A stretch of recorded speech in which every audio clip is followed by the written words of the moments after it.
नमस्कार. नवी उमेद चर्चा मंचमध्ये सर्वांचं स्वागत.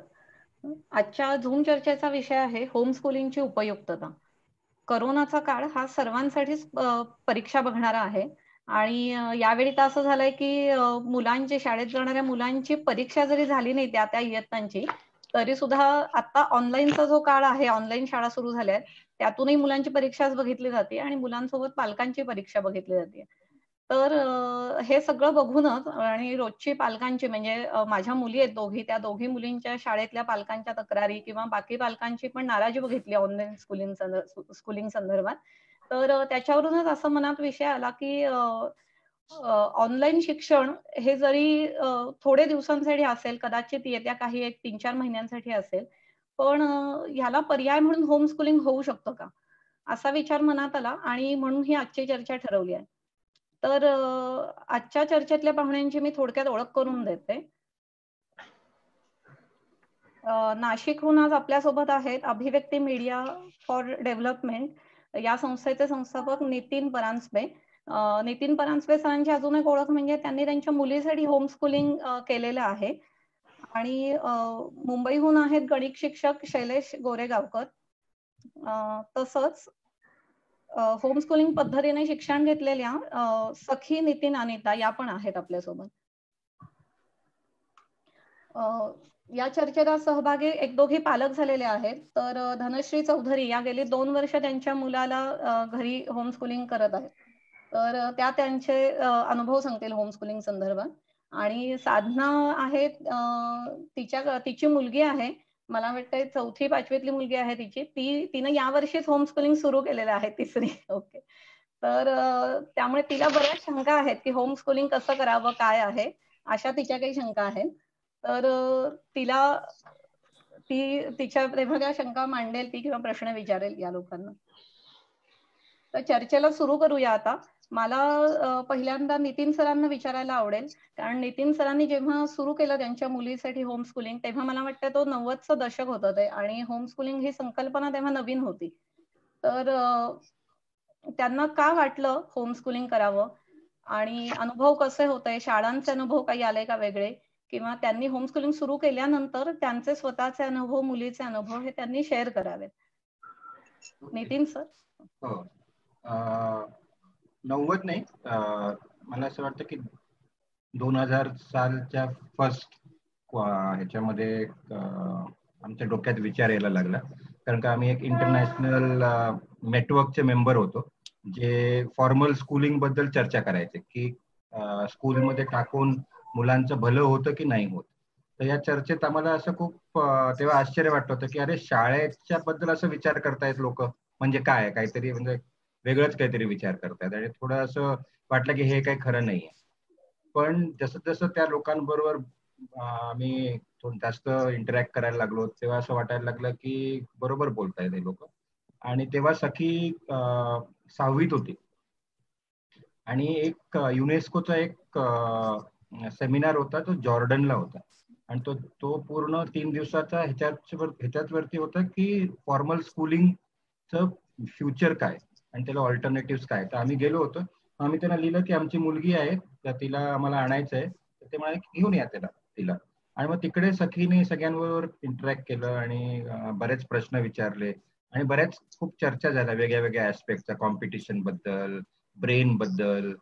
तर ह्या सगळं ऐकून मला तर असं वाटलं की आपण एक एक्सपेरिमेंट केला पाहिजे 1 वर्ष तरी. म्हणजे व्हॉट्स द हार्म. म्हणजे आम्ही तयार होतो दोघं, मी आणि अनिता जी माझी स्पाऊस आहे, आम्ही दोघं तयार होतो की 1 वर्ष जास्तीत जास्त काय होईल, सखीला रिपीट करायला लागेल. So we were ready. आम्हाला असं वाटलं एक्सपेरिमेंट करायची आम्हाला पूर्ण हक्क आहे आणि तो आपण करू शकतो. आणि मग आम्ही सखीशी बोलायला लागलो होतो. तेव्हा ती सुरुवातीला तर तयारच नव्हती आणि तिचा पहिला प्रश्न होता, पण माझ्या स्कूल फ्रेंड्सचं काय? तर ते एकदम आम्हाला आश्चर्य वाटलं. आणि सखी शाळेत चांगले परफॉर्म करायची अकॅडमिकली, पण एक आम्हाला सारखं जाणवत होतं की तिला इतर गुण खूप आहेत. म्हणजे ती सोशल होती, क्युरियस होती, पण तिला शाळेत जाऊन टाइमच नाही मिळायचा, थकून यायची आणि थोडी कॉम्पिटिटिव्ह झाली होती. तर मग आम्ही तिच्याशी डायलॉग करायला लागलो की तुला आवडेल का 1 वर्ष ऑफ स्कूल, म्हणजे घरी राहून तुला आवडेल का, बघ बघ म्हणून. तर ती तयार नव्हती. पण एक दिवशी 3 दिवसात अचानक येऊन सांगितलं की ओके, एकच वर्ष आहे तर आय ट्राय. मग आम्ही जाऊन स्कूलच्या प्रिन्सिपलशी बोललो आणि तिला आश्चर्य वाटलं. म्हणजे इतकी ब्राईट मुलगी आहे तर तुम्ही काय करणार आहात? तर म्हटलं आम्ही ट्रॅव्हल करणार आहोत आणि आमच्याबरोबर ती पण ट्रॅव्हल करेल. मग तिला ती आयडिया आवडली आणि आम्ही म्हटलं की travel also is an experience of learning. तर दॅट इज ओके. तर ती म्हणाली की ठीक आहे, तुम्हाला जर का तिला पुढच्या वर्षात घालायचं असेल तर तिला एक्झाम द्यायला लागेल आणि काहीतरी अटेंडन्स, नाहीतर तिला रिपीट करायला लागेल. आम्ही म्हटलं नो प्रॉब्लेम, आम्हाला रिपीट करायला काहीच आमची हरकत नाही. आणि 7वीत हा निर्णय आम्ही घेतला. तिच्याबरोबर जेव्हा ती तयारी झाली सखीची की 1 वर्ष, तर तेव्हा मग वी डिसाइडेड की आपण हिला होम स्कूल करूया. आणि 1 वर्ष सखीने तो अनुभव घेतला घरी राहून आणि मग ती म्हणाली की आता मला शाळेत जायचंच नाही. मी आता 9वी, 10वी, 11वी जे काही असेल ते घरूनच करेन. पण एक मात्र आमचं दोघांचं, माझ्या आणि माझ्या बायकोचं एक खूप क्लिअर होतं की 10वी 12वी हे सखीने द्यावी. आणि तिच्याशी त्या संदर्भात आम्ही डायलॉग केला की तू 10वीचं आपण बघूया काय तिचं ऑल्टरनेटिव्ह आहेत, पण 10वीची परीक्षा नंतर 12वी मध्ये तुला तुझं पुढचं जे काही हायर एज्युकेशन असेल त्याचं तुला काही शिकायला बाधा नाही येणार. तर त्याप्रमाणे आम्ही हे केलं, तिच्याशी ते बोलून ठेवलं. आणि मग तिचा जो अनुभव तुम्ही विचारला तर तो खूपच, म्हणजे आम्ही येऊन आम्ही दोघंही नोकरी करायचो, तर संध्याकाळचा वेळ मग आम्ही पूर्ण तिच्याबरोबर घालवायचो की आज काय केलं. थोडं सुरुवातीला आम्हाला असं वाटायचं की तिने काहीतरी केलं पाहिजे, पण नंतर तोही आमचा कॉन्सेप्ट म्हटलं असं काय करायला काय पाहिजे, म्हणजे जी जगते तर ती शिकतेच आहे काही ना काही. आणि मग ती आपले आपले एक्सपिरियन्स सांगायचे की मी आज आजी बरोबर हे केलं, महिला मंडळ बरोबर गेली, म्हणजे बरेचसे अनुभव सांगायचे. आणि त्याला आम्हाला खूप असा रस यायला लागला की अरे हे इतकी विविधता आहे जीवनामध्ये, तर ती अनुभवते, तिच्याकडे टाइम खूप आहे. आणि मग त्या टाइम मध्ये मला असं वाटलं की तिला एक्सप्लोर करायला चान्स मिळाला की तिला काय करायचंय, काय शिकायचंय. तर मग त्या अनुषंगाने मग ती म्युझिक मध्ये तिने इंटरेस्ट घेतला, डान्स मध्ये इंटरेस्ट घेतला, ड्रॉइंगचं तिला आवड होती तर तो एक्सप्लोर केला, रिडिंग खूप वाढलं तिचं. नंतर ते रिडिंगचं तिच्या, आमच्याकडे पुस्तकं खूप होती तर मग तिने एक छोटीशी लायब्ररी सुरू केली, जे इतर मुलांच्या सोबत तिने तिचे अनुभव वाटायला लागली. एक न्यूज लेटर काढलं की माझे अनुभव काय आहेत, आणि ते न्यूज लेटर स्वतः एडिट केलं आणि मग ते सगळ्या आमच्या पालकांना, म्हणजे आमच्या नातेवाईकांना आणि मित्रमंडळींना सगळ्यांना ते वाटलं. तर सगळ्यांचा रिस्पॉन्स खूपच चांगला होता. तर मग आणि दुसरं आम्ही एक जे केलं म्हणजे की आम्ही तिच्याबरोबर शिकलो. म्हणजे फॉर एक्झाम्पल ती ड्रॉइंग क्लासला जायची तर मग मी तिच्याबरोबर ड्रॉइंग क्लासला जायचो आणि त्या तिच्याबरोबर डान्स क्लासला जायची. आणि जे काही तिला शिकायचं होतं, मॅथ्स असेल, जे आवडीचे विषय होते किंवा सायन्स होते, त्यासाठी आम्ही आमच्या कम्युनिटीमध्ये, नाशिकच्या कम्युनिटीमध्ये शोध घेतला की आपले मित्र मैत्रिणी खूप आहेत, त्यांच्याकडे नॉलेज आहे या विषयांचं, तर त्यांच्याकडे हिला का नाही पाठवायचं आपण. आणि आम्ही त्यांच्याशी चर्चा केली की तुम्ही शिकवाल का, तुम्ही मॅथ्स शिकवाल का. तर तसं आम्हाला असे बरेच पालक पण मिळाले की जे म्हणाले की ठीक आहे आम्ही शिकवू तिला. आणि मग तिचं एक नेटवर्क तयार झालं. जे एका शाळेमध्ये जे मिळतं की हे टीचर सायन्स आहे, तसं आपल्याला बघितलं तर आपल्या आजूबाजूला खूप सारे मंडळी आहेत जे एक्सपर्ट्स आहेत, पण आपण त्यांना कधी टीचर म्हणत नाही. पण आम्हाला असं खूप मजा वाटली की अरे हे पण लोक आहेत की ज्यांच्याकडे नॉलेज आहे, क्युरिओसिटी आहे, शिकवायला त्यांना आनंद मिळतो. तर मग सखी त्यांच्याकडे द्यायला लागली आणि त्यांचं खूप मग एक नातं तयार झालं जे आजपर्यंत टिकून आहे. तर असं आमचं खूप मस्त आमचं ते वेळ तिच्या बरोबर गेला, 7वी 8वी 9वी 10वी.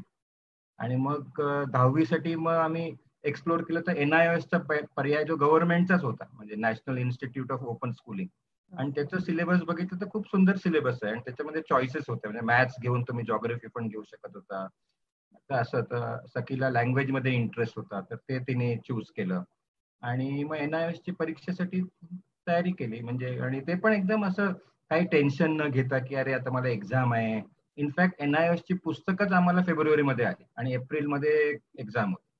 तर बट काहीच टेन्शन नाही, ठीक आहे देऊया आपण, काय म्हणजे असं कोणाला प्रूव्ह नाही करायचंय, आपण नॉलेजसाठी करतोय. आपल्याला जे काही आपण शिकलो ते आपण एक एक्सटर्नल सोर्स आहे, त्याच्यात आपण परीक्षा देऊन बघूया. सो त्या ऍटमॉस्फिअर मध्ये आम्ही 10वीची तिला परीक्षा दिली आणि ती चांगल्या तऱ्हेने ती त्याच्यात पास पण झाली. तर असा तो आमचा अनुभव खूपच म्हणजे असा डायलॉगिक होता, म्हणजे मी असं म्हणेन की एक्सप्लोरेशनचा होता.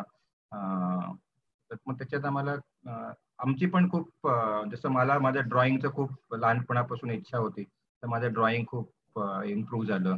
त्या टीचरलाच टेन्शन यायचं की हा इतका 40 वर्षाचा माणूस आमच्या क्लासमध्ये येतोय शिकायला.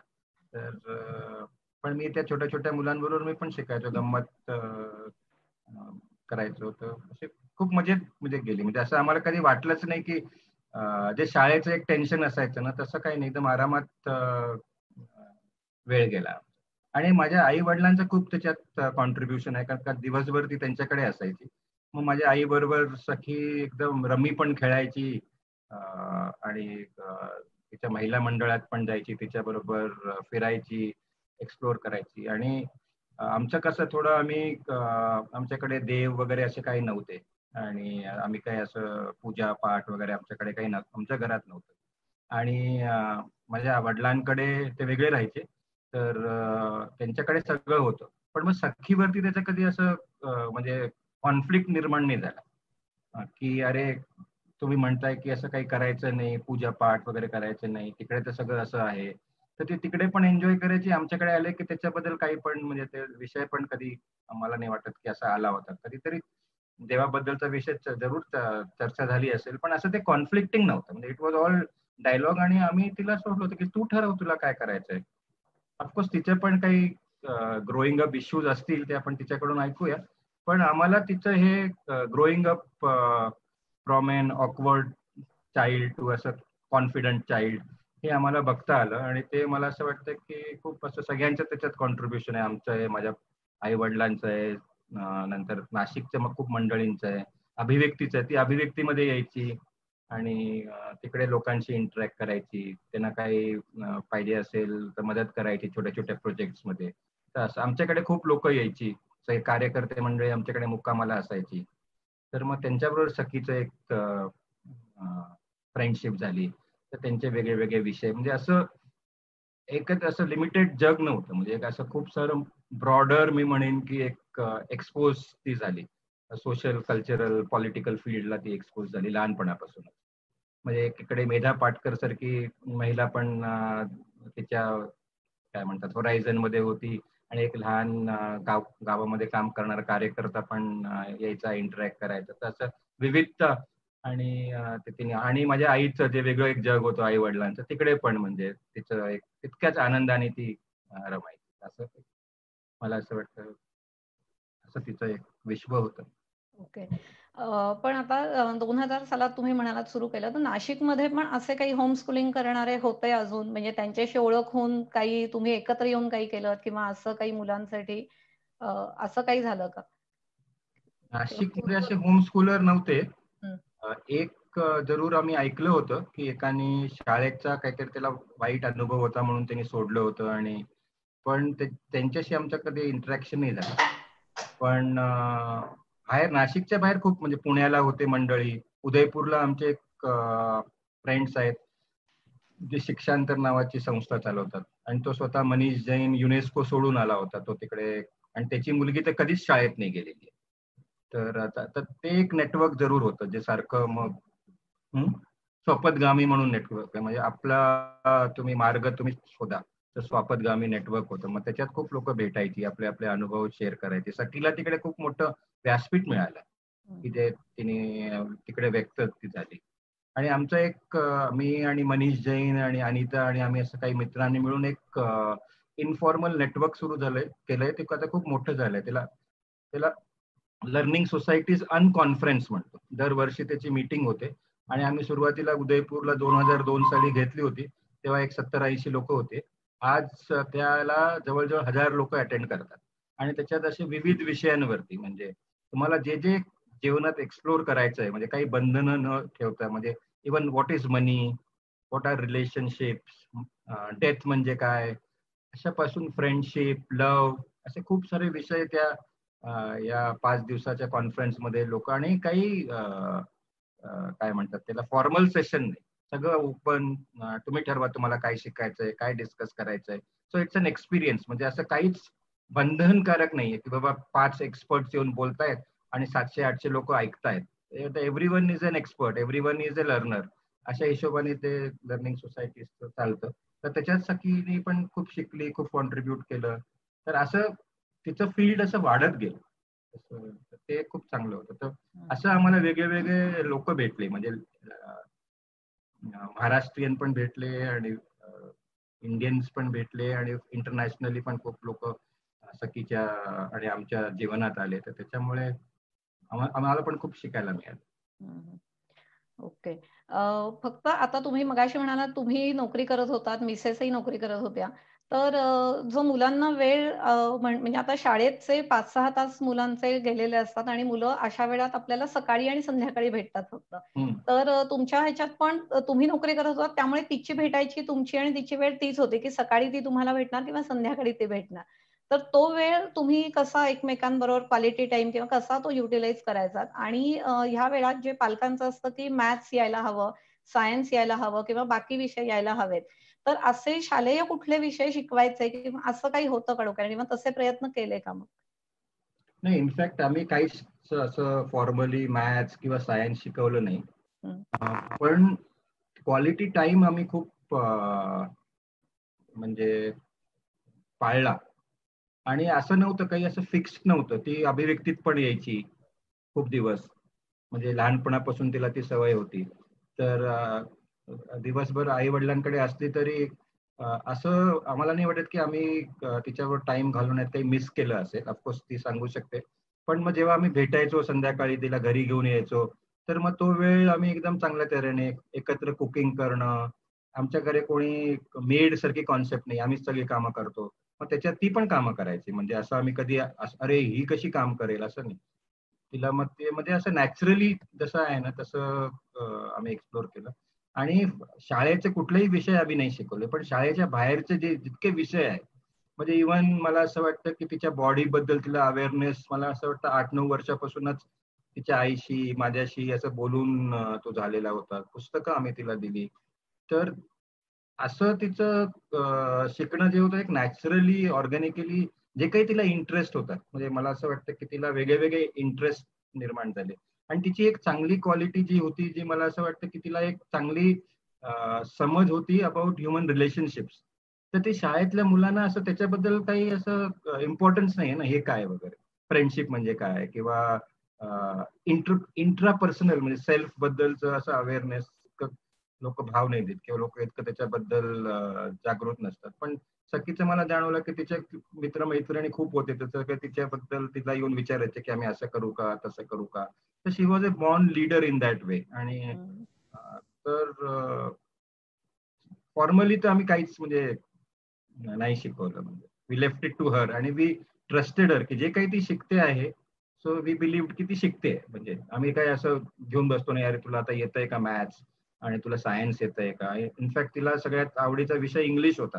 तर ती इंग्लिश शिकायची. मग तिला आम्ही जास्तीत जास्त पुस्तकं द्यायचो की हे वाच, ते वाच, आणि ते ती वाचायची मग आवडीने. मग त्याच्याबद्दल जरूर चर्चा व्हायची. म्हणजे अशा तऱ्हेने आम्ही तिच्याबरोबर डायलॉग केला. ओके. तुम्ही आता म्हणालात मुलीवर तुम्ही ती शिकते हा विश्वास दाखवलात, हे फार आवडलं मला. तर आता मला वाटतंय आपण सखीकडेच वळूया, की तिचा होमस्कूलिंगचा अनुभव कसा होता? ते तिनं सांगावं आपल्याला. थँक्यू. मी 2-3 गोष्टी ज्या नितीन बोलल्या त्या हायलाइट करू इच्छिते. पण त्याच्या आधी मला नक्की हे सांगायला आवडेल, की मी ज्या संदर्भात होमस्कूलिंग करायचं ठरवलं, तो संदर्भ खूप वेगळा होता. आणि आत्ताचा जो संदर्भ आहे, आत्ताची जी परिस्थिती आहे, ज्याच्यामध्ये होमस्कूलिंग चॉईस म्हणून नाही, पण एक अल्टरनेटिव्ह ऑप्शन किंवा अल्टरनेटिव्ह जी आहे परिस्थिती, त्याच्यामध्ये काहीतरी आता करायचंय म्हणून अशा वृत्तीने पण बघितलं जातंय. जे चुकीचं नाहीये, पण मला म्हणजे इकडे हे करायला आवडेल, की माझं जो वेळ होता तो पण वेगळा होता आणि त्या परिस्थितीत ती ठरवण्याची प्रक्रिया पण खूप वेगळी होती. आणि ज्याच्यामध्ये मला असं वाटतं, की मी ऑलरेडी 7 वर्ष शाळेत गेलेली, मी 7वीत होते. तर त्या टप्प्याला ठरवलं करायचं. आणि दुसरं 2 गोष्टी अशा होत्या ज्या मला असं वाटलं, की माझ्यामध्ये ट्रिगर झाल्या. 2 प्रश्न ऍक्च्युली कोणीतरी विचारलेले मला.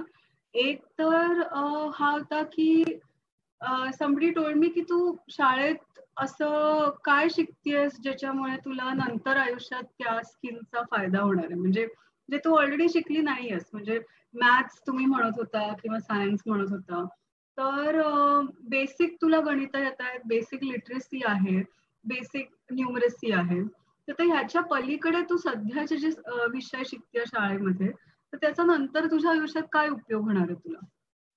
आणि जेव्हा मी खरंच विचार करून बघितला तर मला एकदम असं वाटलं की नाही होणार आहे, म्हणजे मी जे काही शिकत होते ते फक्त परीक्षा देण्यासाठी शिकत होते, परीक्षा पास करून पुढे जायचं एवढंच एक चक्र होतं. आणि दुसरा जो मला एक कोणीतरी असं सांगितलं तर ते पण मला खूप आवडलं आणि खूप विचार करण्यासारखं होतं, ते हे होतं की आपण लाईफ लॉंग लर्नर्स असतो, म्हणजे आपण नेहमी 24 तास आयुष्यभर शिकत असतो. असं नाही की शिक्षणाची चौकट ही फक्त शाळाच असली पाहिजे, म्हणजे शाळेबाहेर पण आपण चालायला शिकतो, बोलायला शिकतो, त्याच्यानंतर आपण बऱ्याच गोष्टी इतरांकडून पण शिकतो, स्किल्स ज्या म्हणतात, सायकल चालवणं असेल, स्वयंपाक करायचा असेल, नितीन म्हणाला तसं रिलेशनशिप्स मेंटेन करायच्या असतात, ह्या सगळ्या ज्या स्किल्स आहेत वेगवेगळ्या, ज्या खरंच पुढे जाऊन पण आपल्याला एक चांगली व्यक्ती म्हणून, एक चांगलं फ्रेंड म्हणून जे काय असेल त्याच्यामध्ये पण मदत करणारे असतात, तर त्या खरं आपण शाळेबाहेर शिकतो. तर शाळा ही एकच जागा आहे, पण याच्या व्यतिरिक्त खूप जागा आहेत. तर ह्या दोन गोष्टी माझ्यासाठी एकदम असं मला वाटलं की बरोबर आहे, आणि मग ह्याच्यामध्ये आपण एक एक्सपेरिमेंट हा करून बघू शकतो की शाळा बाहेर काय काय मी शिकू शकते, किंवा माझं शिक्षण हे शाळा बाहेर पण होऊ शकतं का, हा एक प्रश्न घेऊन आम्ही सुरुवात केली. मग नितीननी बरेच अनुभव सांगितलेत, पण मी 2-3 गोष्टी हायलाइट करीन ज्या मला असं वाटतात की सध्याच्या संदर्भात पण कदाचित महत्वाच्या ठरू शकतील. एक तर नितीन म्हणाला की कम्युनिटीचं असणं खूप गरजेचं आहे, म्हणजे आपण पण जेव्हा शाळेमध्ये मुलांना पाठवतो तर त्याच्या मागचं एक हे पण थिंकिंग असतं की ती एक स्पेस बनते ज्याच्यामध्ये त्या मुलासाठी इतर त्याच वयाचे मुलं मुली असतात, त्यांच्याकडून पिअर लर्निंग होतं, त्याच्यानंतर टीचर्स असतात. So there are people who are taking a collective responsibility for that child learning. आणि तीच रिस्पॉन्सिबिलिटी मला असं वाटलं की जर शाळा बाहेर किंवा होम स्कूलिंगच्या कॉन्टेक्स्ट मध्ये आपण विचार केले तर we have to think about what is this collective learning community that we are creating. आणि ती फक्त मग of course it has to be child centric, म्हणजे त्या मुलाच्या किंवा मुलीच्या अवतीभोवती ती असली पाहिजे, पण ती सगळीच कम्युनिटी शिकते. म्हणजे जसं मला माझ्या आई वडिलांनी एकदा सांगितलेलं, आमचं असंच काहीतरी वादविवाद झालेला, आणि मग नितीनच मला म्हणालेला की हे बघ, तू तर शिकतेच आहेस, पण मी पण बाप कसं बनायचं हे शिकतोय, म्हणजे I have never done this, I am still learning how to be a father because this is my first time. So you have to accept की माझ्या पण चुका होतील. आणि त्यावेळेला मला एकदम असं स्ट्राईक झालं की हो यार, इट्स ट्रू, म्हणजे he is never done it before, so it's the first time for him also. तर ती जी एक समज निर्माण झाली की आपण सगळेच या प्रक्रियेत शिकतोय, आणि आपण सगळेच असं एक कम्युनिटी कशी तयार करू शकतो ज्याच्यामध्ये आपण सगळेच शिकू शकतो, आणि एस्पेशली जे ते मूल आहे त्या मुलाचं शिक्षण आपण कसं एनहान्स करू शकतो. तर नितीन म्हणाला तसं मग मला काही सब्जेक्ट्स मध्ये इंटरेस्ट होता, तर त्या सब्जेक्टसाठी मग आम्ही असेच आमच्याच कम्युनिटीतून, म्हणजे फ्रेंड्स, फॅमिली मेंबर्स यांचे असे वेगवेगळे एक्सपर्टीज शोधून काढल्या, आणि त्यांच्याकडे मी जायची. म्हणजे एक माझ्या आईची मैत्रीण होती, तिच्याकडे मी मॅथ्स शिकायला जायची, पण ती मला लेसन्स कमी आणि मग जास्त लॉजिकल पझल्स विचारायची, आणि असं करून मग आम्ही मॅथ्स शिकायचो. माझ्या आजीकडून मी संस्कृत शिकले, तिला संस्कृत येत होतं. मी आणि नितीन दोघंही मिळून फ्रेंच शिकलो, ड्रॉइंग क्लासला जायचो. सो इन दॅट सेन्स असं एक कम्युनिटी आम्ही तयार करत गेलो, आणि ती ऑर्गॅनिकली पण होत गेली. आणि I think that is something that in this context कदाचित आपल्याला कॉन्टॅक्ट आता कमी, फिजिकल कॉन्टॅक्ट नसल्या कारणाने ती व्हर्च्युअल कम्युनिटी तयार करावी लागेल, पण I think that is really important, that community. आणि ती community should not be a teaching community की बाबा ही माझ्या मुलाला शिकवणार आहे, ती माझ्या मुलाला शिकवणार आहे, पण where everybody is learning together. I think that is really important. आणि तर तो एक पॉइंट माझ्यासाठी आणि माझ्या म्हणजे लर्निंगसाठी खूप महत्वाचा होता. दुसरा पॉइंट हा एक होता, जसं मी आधी म्हटलं तसं we are all life long learners and we are all teachers also. तर मी पण जेव्हा ठरवलं की 1 वर्ष ब्रेक घ्यायचा आणि 1 वर्ष होम स्कूलिंग करायचं, मला एक लिस्ट बनवायला सांगितली की कोणकोणत्या गोष्टी तुला अशा करायच्या आहेत किंवा कोणकोणत्या स्किल्स शिकायच्या आहेत ज्या तू कदाचित शाळेमध्ये असली असतीस. तुझं शाळेचं जे रुटीन असतं की ट्युशन, शाळा, होमवर्क ह्या चौकटीतून आता तू बाहेर पडलीस, तर काय तुला असं शिकायचंय किंवा काय तुला करायचंय जे त्या चौकटीत तुला करता आलं नसतं. तर मग मी अगदी म्हणजे बिनधास्तपणे लिस्ट बनवली, ज्याच्यात होतं की मला न्यूजपेपर चालवायचा आहे, मला ड्रॉइंग शिकायचं आहे, मला 2 नवीन भाषा शिकायच्या आहेत, मला अजून काहीतरी शिकायचं. तर असं मला स्वयंपाक शिकायचं होतं, ते माझं एक खूप मोठं हे होतं.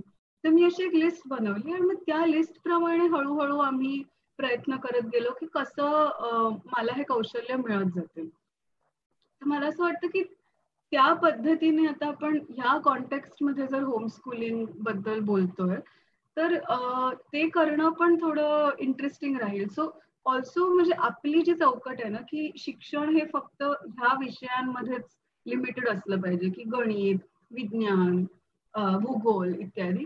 याच्या बाहेर पडून आपण थोडा विचार करूया, की खरंच असे काय स्किल्स आहेत जे आपण मुलांना देऊ शकतो आणि ते कोणत्या वेगवेगळ्या पद्धतीने देऊ शकतो. म्हणजे जसं स्वयंपाकाच्या छोट्या छोट्या म्हणजे त्यांना इन्व्हॉल्व्ह करायचं स्वयंपाकात किंवा मग इंटरपर्सनल रिलेशनशिप्स मध्ये अजून त्यांचं सॉफ्ट स्किल्स डेव्हलप करायची, लँग्वेजच्या स्किल्स द्यायच्या, म्युझिकच्या स्किल्स द्यायच्या.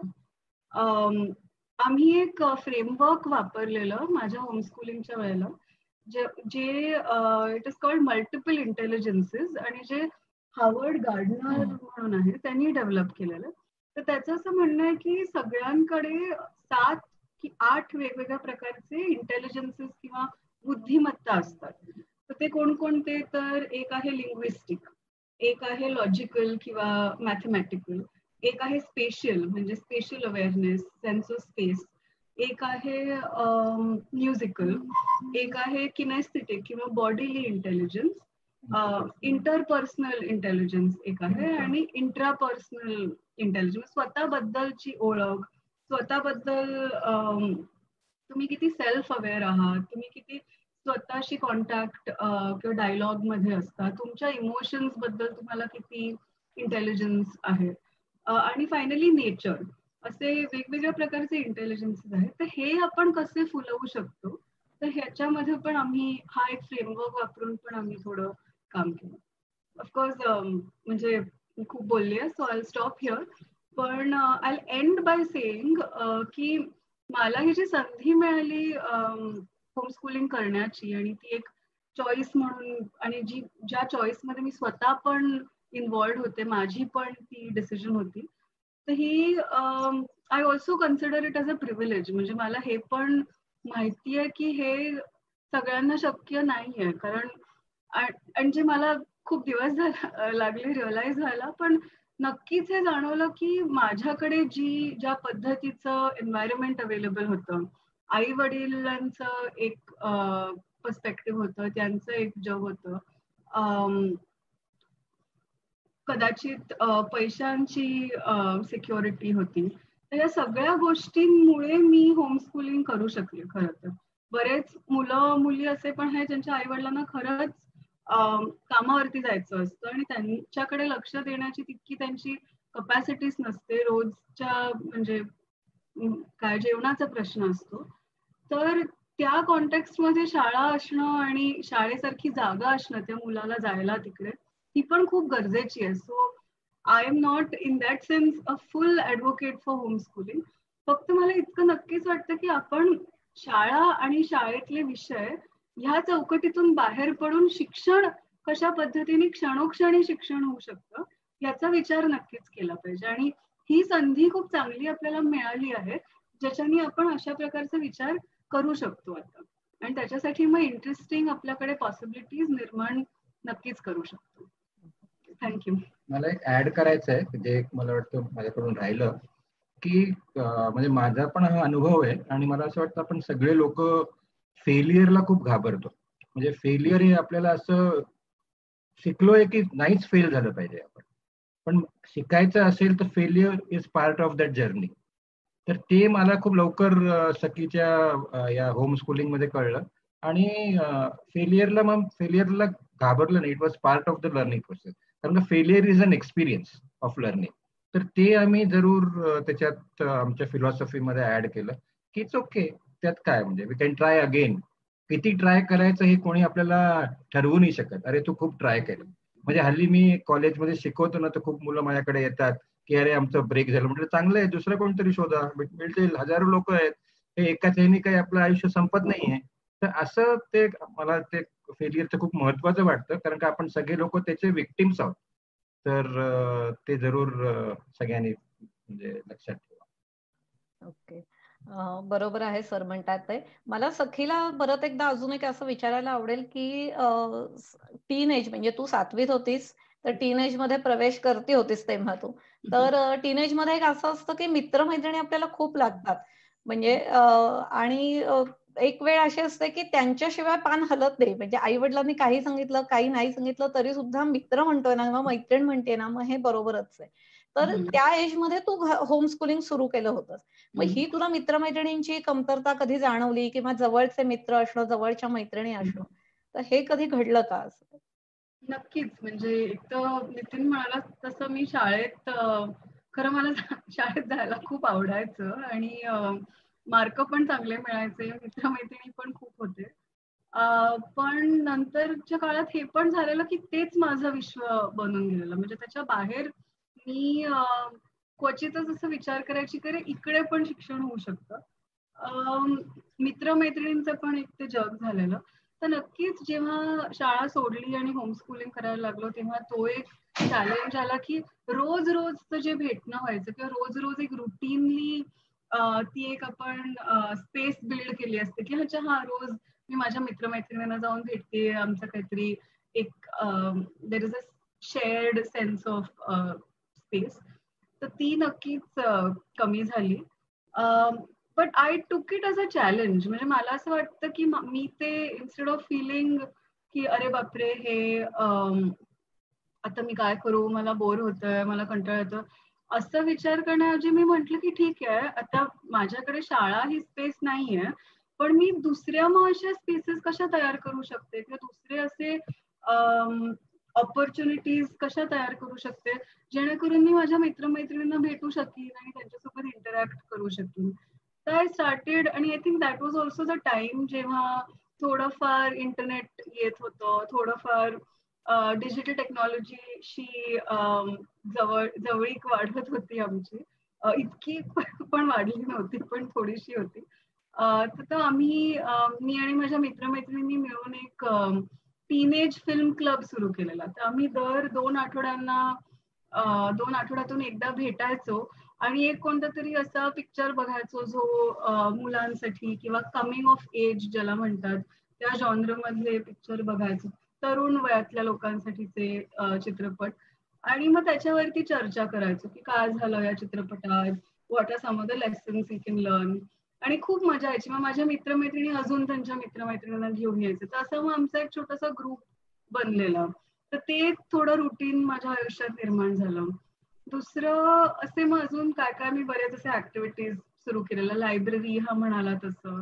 त्याच्यानंतर मी असेच म्युरल बनवायची घरी, तर मग तेव्हा लोक यायचे.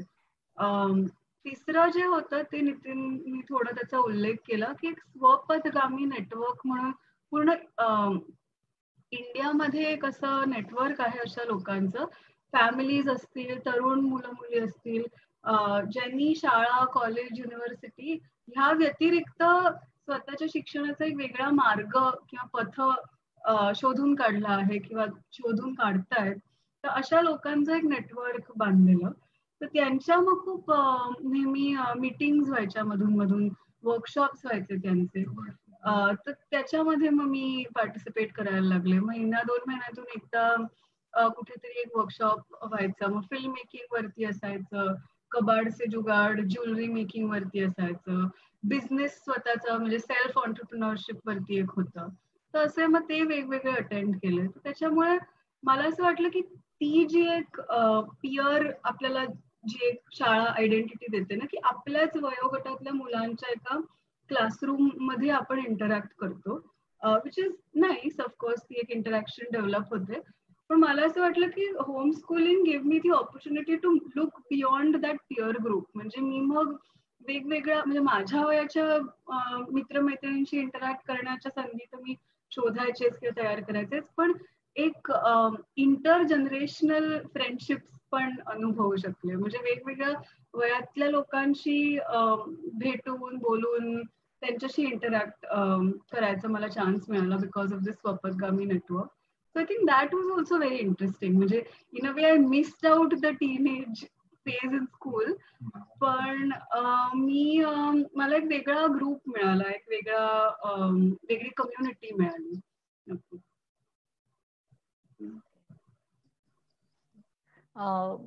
धन्यवाद सखी. सखीनं खूप छान सांगितलं. आणि मला वाटतं ती जी आता शेवट म्हणाली की शाळेतल्या मित्रमैत्रिणींपेक्षा तिला एक जो वेगळा टोटली पूर्णपणे वेगळा एक ग्रुप मिळाला. तर मला वाटतं हा होम स्कूलिंगचाच फायदा फक्त असू शकतो. कारण एरवी शाळेत जेव्हा मुलं जातात तेव्हा त्यांचा तो ठराविक ग्रुप असतो, त्यांच्याच वर्गातली त्यांच्याच वयाची मुलं त्यांना भेटतात. तर हे मला फार आवडलं. आणि होम स्कूलिंग करणाऱ्यांना पण हा एक म्हणजे लक्षात ठेवायला हवं हे, की तुम्ही इतके प्रकार मुलांना मिळवून देऊ शकता वेगवेगळे. तर मला वाटतं आता पुढचा आपण शैलेश गोरे. म्हणजे आपण होम स्कूलिंग नको म्हणायला पाहिजे, rather we can say home education. कारण का मला असं वाटतं स्कूल हे ऑल्टरनेटिव्ह होतं. म्हणजे आधी तर घरीच सगळे शिकत होते, स्कूल नंतर आलं. हे आता 200-300 वर्षापासून स्कूल आहे. आणि स्कूलने खूप मोठं एक इम्पॉर्टन्स उभं केलं स्वतःच. पण मला असं वाटतं की होम एज्युकेशन वरती आपण जास्त भर देऊया. स्कूलिंग इज जस्ट म्हणजे मला असं वाटतं इज अन ऑल्टरनेटिव्ह, म्हणजे याचे पर्याय आपल्याला आहे. तर हे सगळ्यांनी विचार करावा मला. ओके. तर आपण आता शैलेश सरांना विचारूया की शैलेश सर आहेत ते गणित विषयाच्या क्लासेस घेतात आणि त्यांचे रेग्युलर गणिताचे क्लासेस नाही आहेत. गणित शाळेत जे शिकवलं जातं त्यापेक्षा वेगळं ज्या मुलांना गणित शिकायचं आहे की ऍडिशन सबट्रॅक्शनच्या पुढे जाऊन अजून गणितात काय गमती जमती आहेत हे मला वाटतंय सर खूप छान पद्धतीनं घेतात. आणि होम स्कूलिंग करणाऱ्या म्हणजे सर म्हणाले मगाशी तसं होम एज्युकेशन करणाऱ्या मुलांसाठी ही चांगली संधी आहे की त्यांच्याकडे त्यांनी शिकायला जावं. तर सर तुम्ही सांगाल तुमचे काही अनुभव होम स्कूलिंग करणाऱ्या मुलांविषयी आणि क्लासेस विषयी, शिकायला येणाऱ्या मुलांविषयी. जरूर. एक म्हणजे मी क्लासेस घेतच नाही, तुम्ही म्हणालात तसं. रेग्युलर म्हणजे 11वीची ट्युशन, 12वीची ट्युशन असं नाही करत. कारण मला हे कळत नाही की 11वीचं गणित म्हणजे काय. गणित हे गणित असतं, त्याच्यात 7वीचं गणित आणि 11वीचं गणित हा मला काय फरक कळत नाही. आणि असं नाही की पुस्तकातून शिकलं पाहिजे किंवा कशातून. पहिल्यांदा जर आवड निर्माण झाली तर कुठलाही विद्यार्थी स्वतःच आवडीने शिकेल ना. आपण कशाला शिकवण्याची गरजच नाही. तर माझं शक्यतो काम फक्त आवड निर्माण करण्याकडे असतं. मग त्याच्यासाठी पत्त्याच्या जादू दाखवा किंवा काहीतरी खेळ खेळा ज्याच्यातून गणित शिकता येतं, डायरेक्टली न शिकवता, किंवा कोडी, लॉजिकल पझल्स, थोडस विचार करायला लागेल असं अशी द्यायची. आणि त्यांची उत्तरं मी कधी देत नाही त्यांना, मुलांना. पुढच्या वेळी आम्ही भेटतो तेव्हा विचारतो की काय झालं. असं कधी कधी 2 महिने चालतं. आणि मग कोणतरी 2-3 महिन्यांनी सांगतं, अरे ह्याचं उत्तर असं असं आहे. पण म्हणजे तो 2 महिने तो विचार चाललेला होता त्या मुलांचा. आणि या पद्धतीने जे शिकलेलं असतं ते मला वाटते राहतं, मुलांकडे नेहमीच राहील. ते असं विसरलं जाणार नाही. तर माझा कल हा जास्त असं हसत खेळत करण्यात असतं. म्हणजे आता एक अगदीच सोपं उदाहरण सांगायचं म्हणजे एक मित्राच्या मुलाला काहीतरी विचारलं होतं की 50% ऑफ 12 आणि मग त्यांनी काय सांगितलं की ओ that is 12 multiplied by 50 upon 100. मग त्यांनी असा विचार करून ते 6 उत्तर काढलं. तर हे असं असं नाही झालं पाहिजे. हे तुम्हाला दिसलं पाहिजे की 50% आहे म्हणजे काय आहे ते. आणि हे आजकाल मुलांना नाही दिसत. हा हा हा मोठा प्रॉब्लेम झालेला आहे. तर ते जर आपण हसत खेळत गोष्टी शिकवल्या आणि अशा थोड्या वेगळ्या पद्धतीने शिकवल्या की ज्याच्यात इंट्युशनला जास्त महत्व दिलं जाईल. मुलांना स्वतः अभ्यास करायला लावण्याकडे जास्त दिलं जाईल तर खूप फरक पडू शकतो. या प्रक्रियेला एक वर्ष, 1.5 वर्ष सुद्धा जाऊ शकतं. पण त्याच्यानंतर मात्र ते मुलांना खूपच फायद्याचं होतं. आणि नंतर तुम्ही पाहिजे तर धनश्री चौधरी आहेत, ज्यांच्या मुलाला मी शिकवलंय. तर त्या सुद्धा सांगतील की कसं फरक पडत जातो ते आणि कुठपासून फरक पडत जाऊ शकतो. तर म्हणून मी शक्यतो हे क्लासेस किंवा असं काहीच करत नाही. ज्यांना इंटरेस्ट असतो किंवा ज्यांना गणित शिकायचंय त्यांना मी शिकवतो शक्यतो. आणि एज ग्रुप्स काय असतो साधारण अशा येणाऱ्या मुलांचा? म्हणजे अगदी लहान मुलं येतात किंवा काय? नाही नाही मला साधारण मी 12-13 वर्षाच्या खाली नाही शिकवत आणि माझ्याकडे पोस्ट ग्रॅज्युएट पर्यंत असतात विद्यार्थी. म्हणजे कधी कधी त्यांना काहीतरी असं स्पेसिफिक आता कोणाला तरी स्टॅटिस्टिक्स काहीतरी हायपोथेसिस टेस्टिंग शिकून घ्यायचंय किंवा असे काही पर्टिक्युलर टॉपिक्स असतात. मग मी त्यांना ते शिकवतो. पण ती पण गंमत येते शिकवायला कारण ते पण शक्यतो पुस्तकात दिल्यासारखं नाही पण त्याचं जास्त इंट्युटिव्ह काय हे बघून शिकवलं तर त्यांना पण जास्त चांगलं कळतं. आणि हे मी प्रत्येक गोष्टीवर बराच विचार केलेला आहे की हे असं का आहे, हे काय कशा पद्धतीने सांगितला हा विषय तर तो गमतीचा वाटेल, छान वाटेल आणि डोक्यात राहील असं. मगाशी तुम्ही म्हणालात की 12-13व्या वर्षाहून पुढची मुलं, पण आता ही मुलं सगळी जी येणारी आहेत ती रेग्युलर शाळेतून शाळेच्या पद्धतीनं गणित शिकून आलेली असतात. म्हणजे शाळेत बाईंनी सांगितलं 1+1=2 किंवा अजून अशा ज्या पद्धतीनं शिकवतात शाळेत. तर त्यांच्या बेसिक्समध्ये काही गोंधळ असतो का? किंवा काय त्या मुलांमधले काय जाणवलंय तुम्हाला प्रॉब्लेम्स किंवा काही चांगल्या गोष्टी?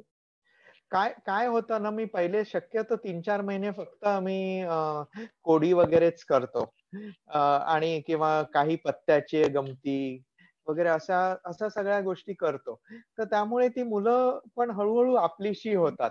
म्हणजे ती माझं ऐकायला लागतात खरं म्हणजे. आणि मग त्यांनी तो खूप फरक पडतो. कारण मग नंतर 3-4 महिन्यानंतर मी काही सांगितलं तरी ते ऐकून घेतात. म्हणजे मग हा प्रश्न येत नाही पण शाळेत असं सांगितलंय. कारण मी ते त्यांना आधीच सांगितलेलं असतं, की तुम्हाला शाळेत जसं सांगितलंय तसं नंतर लिहा ना. तुम्हाला मार्क्स सुद्धा मिळतील. पण तुम्हाला हे आधी कळू दे, की हे काय आहे. म्हणजे 50% 12चे 6 आहेत हे कळलंय. आता तुम्हाला शाळेत जर एखादं 2 ओळीत ते करायचे तर करा ते. आणि तोपर्यंत मुलं ऐकतात मग. कारण आम्ही काही खेळ केलेले असतात, काही-काही अशा गोष्टी केलेल्या असतात, की ती थोडीशी आपलीशी झालेली असतात. ओके. धन्यवाद सर. मला वाटतंय धनश्री ताईंकडे वळूया आपण. त्या गेले 2 वर्ष त्यांचे विशेष म्हणजे त्यांना 2 मुलं आहेत आणि त्यातल्या एका मुलाचं त्या होम एज्युकेशन करतायत आणि एक मुलगा त्यांचा शाळेत जातो. त्यामुळे त्यांचा अनुभव आहे तो नक्कीच वेगळा आहे, की दोन्ही अनुभव त्या मला वाटतं सांगण्याजोगे असावेत त्यांचे. तर त्यांनी आधी होम एज्युकेशन विषयी बोलावं आणि धाकट्या मुलाचाही शाळेचा अनुभव सांगावा. हो. माझा मोठा मुलगा वेदांत आहे. तो आता 9वीत हवा होता. पण 6वी जशी म्हणजे क्लास 6 त्याचा संपल्यावर आम्ही त्याला शाळेतून काढलं. तर त्याचं काढायचं कारण असं होतं, की शाळेत जसं शिकवतात एखादा विषय, की पुस्तकी असतं सगळं, की हे तुम्हाला पुस्तक आहे, हा फॉर्म्युला आहे, हे तुम्ही पाठ करा आणि ह्याप्रमाणे तुम्ही पेपर लिहा. आमचं असं होतं की इनफॅक्ट आम्ही जे होम स्कूलिंग करतो मला असं सांगायला आवडेल की फक्त माझा एकटा मुलगा नाहीये, त्याचा group of 5 and there are 10 parents. आणि आम्ही सगळ्यांनी एकत्र येऊन बरेच अगोदर मीटिंग घेतल्या, आमच्या अपेक्षा काय आहेत या प्रोसेस मधनं ह्या सगळ्या डिस्कस केल्या. आम्हाला आमच्या मुलांसाठी काय हवंय काय नाही हे सगळं आम्ही प्रोज अँड कॉन सगळं वेन करून आम्ही हा निर्णय घेतला की आता आपल्या मुलांना ह्या शाळेतून काढायचं आणि स्वतः त्यांचं शिक्षण करायचं. And we are very lucky की त्या 4 मुलं, जे 5 मुलं एकत्र आहेत त्यातली 4 मुलं एका वर्गातली होती. त्यामुळे they had that social peer group of friends who were already friends. ते ऑलरेडी एकमेकांचे चांगले फ्रेंड्स होते आणि त्यामुळे ही प्रोसेस सोपी झाली आम्हाला. आणि महत्वाचं असं आहे की ही कोणतीही मुलं अशी शाळेत असूपर्यंत आय मस्ट ऍड की खूप हुशार नव्हती, की जे एकदम ब्राईट ब्रिलियंट स्मार्ट असतात अशी नव्हती, किंवा अशीही मुलं नव्हती की ज्यांना स्पेशल अटेन्शन द्यावं लागतं, की यांना काहीच येत नाही, डोक्यात शिरतच नाही काही. अशीही मुलं नव्हती की जी खूप मस्तीखोर आहेत, की खूप आवाज करतात. You know, none of them were attention seekers. They were all, म्हणजे सगळी अशी शांत मुलं होती. आणि ही मुलं शांत असल्यामुळे असं व्हायचं की शाळेत teachers you would overlook them, म्हणजे त्यांच्याकडे असं खूप लक्ष नाही द्यायचं. दे वर टेकन फॉर ग्रांटेड की हे मुलं आहेत वर्गात, शांत आहेत, ही काय त्रास देणार नाहीत आपल्याला, आणि कळलं नाही कळलं आम्हाला येऊन विचारणार नाही. Very simple average children they were till the time they were in school. आणि जेव्हा आमचं ठरलं असं की त्यांना आता आपण शाळेतून काढून आपण सगळा त्यांचा वेगळा अभ्यास घ्यायचा घरी, तेव्हा like Sakhi very rightly pointed out की आम्ही हे सगळं करू शकलो कारण we had that capability to do it, the financial capability to do it basically. आणि आम्ही पण सुरुवातीला हाच विचार केला की होऊन काय होईल, 1 वर्ष वाया जाईल मला. एक त्या 70 वर्ष जाता जगले, 75 वर्ष जगले, त्यातलं 1 वर्ष त्यांचं वाया गेलं, काय झालं, पण आम्ही हे करून बघू, त्या प्रिमाइसने आम्ही हे सगळं सुरू केलं. आणि आम्हाला मग शैलेश सर भेटले आणि शैलेश सरांनी मॅथ्सची त्यांची पूर्ण जबाबदारी घेतली. आता ही मुलं शाळेत असताना त्यांची मॅथ्सची काय हालत होती ही मी तुम्हाला शैलेश सर तुम्हाला जास्त चांगलं सांगू शकतील. आणि म्हणजे आम्हाला अक्षरशः असं डोक्यावर आता भगवान ही आम्हाला बचा सकता है अशी परिस्थिती होती आमच्या मुलांची. कारण ही मुलं कधीही तोंड उघडायची नाही वर्गात, कधीही काहीच नाही, म्हणजे लाईक अ सेट दे वर like completely taken for granted children in school. पण जेव्हा आम्ही या मुलांना बाहेर काढलं, त्यांना अटेन्शन मिळालं, त्यांच्याकडे प्रत्येकाकडे लक्ष दिलं गेलं, ही मुलं they all blossom beyond imagination. म्हणजे आमच्या कल्पनेच्या पलीकडे आमची मुलं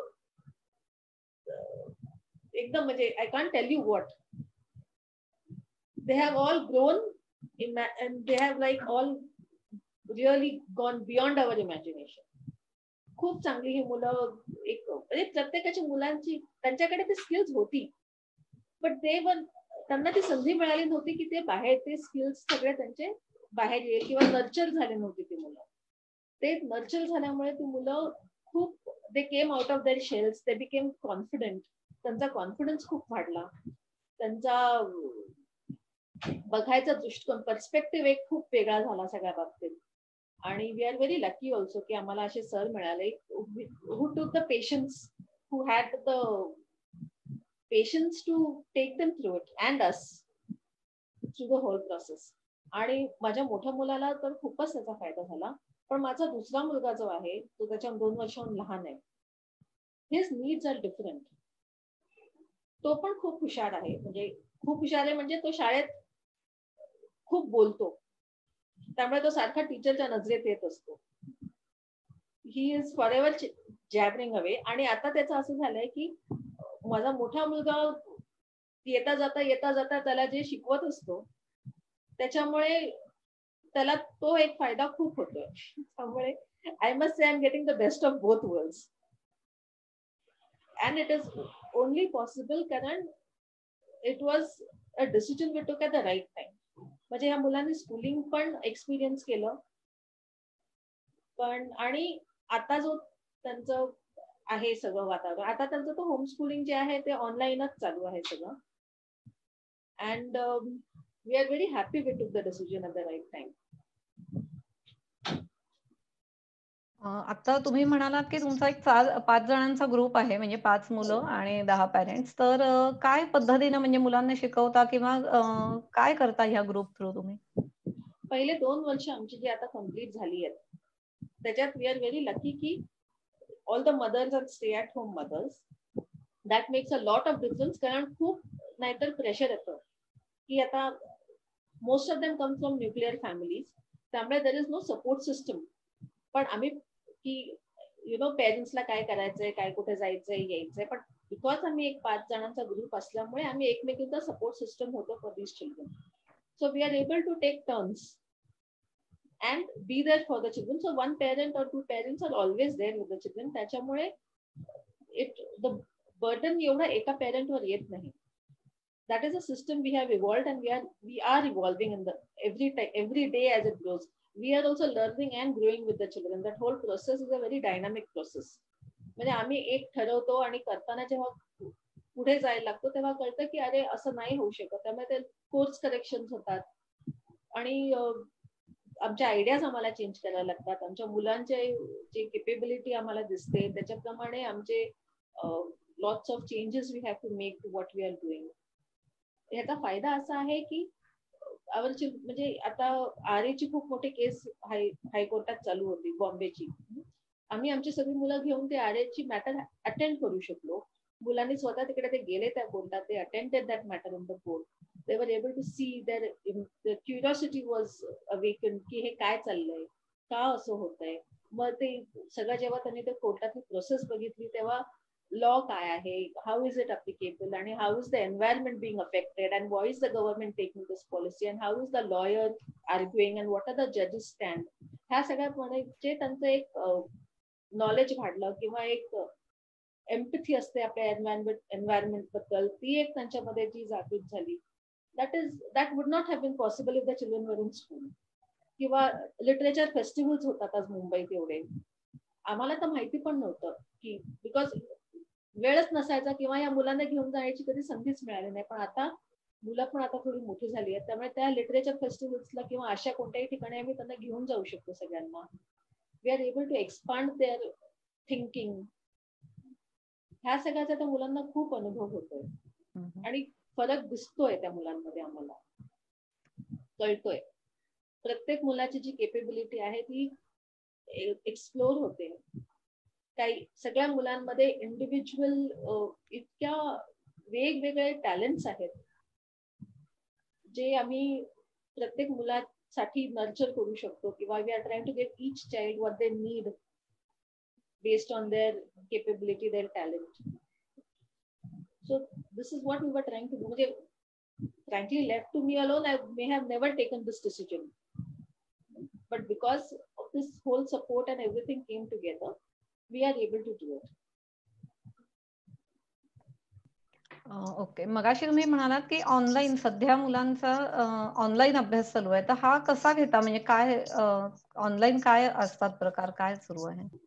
ऑनलाईन क्लासेस म्हणजे आता हे जे आहेत, शैलेश सर प्रत्येक मुलाला मॅथ्स शिकवतात. ही इज ऑल्सो टीचिंग दम कम्प्युटर सायन्स. बिकॉज सगळी मुलं आता एकत्र नसतात त्यावेळेस ते झूमवर किंवा गुगल मीटवर ते क्लासेस होतात. किंवा माझे मिस्टर जे आहेत, इज अ चार्टर्ड अकाउंटंट, तर त्या मुलांना ते अकाउंट शिकवतात. तर ते मुलांचे पण तेव्हा ते झूमवर वगैरे क्लासेस होतात. त्यांना होमवर्क दिला जातो, त्यांना ते होमवर्क दिला जातो किंवा त्यांना ते शिकवायला म्हणजे डिफिकल्टीज काय आहेत काय नाही ते सगळं विचारावं लागतं, विचारू शकतात, ते डिस्कशन होतं. असं एक एक विषय आता आम्ही करतोय आणि these are the things the children would not have learn otherwise. कारण अकाउंट्स हा विषय आहे पण 11वीत आहे, कॉलेजमध्ये आहे, तर आता त्यांना मुलांना आत्ताच शिकायला मिळते because it is a life lesson. It is not a subject that the children will learn. It is something that will stay with them आणि त्यांना ते आयुष्यभर त्याचा उपयोग होईल. तो एक विषय म्हणून नाही शिकवला जात, but it is like a life skill म्हणून त्यांना शिकवला जातो.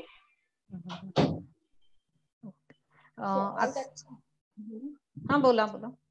नाही, आम्ही हे सगळं प्रयत्न करतोय आम्हाला आमच्या परीने, आणि मुलं पण we are also very all insistent की मुलं 10वी देतील, 12वी देतील आणि ही मुलं ते 2 परीक्षा देणार. त्याप्रमाणे त्यांचा अभ्यास करतात, ते सगळं करतात. काही आलं नाही ते एकमेकांना विचारून करतात. That support system even the children have developed amongst themselves. So all in all, it's been a very good experience, and I'm very happy we have gone for this.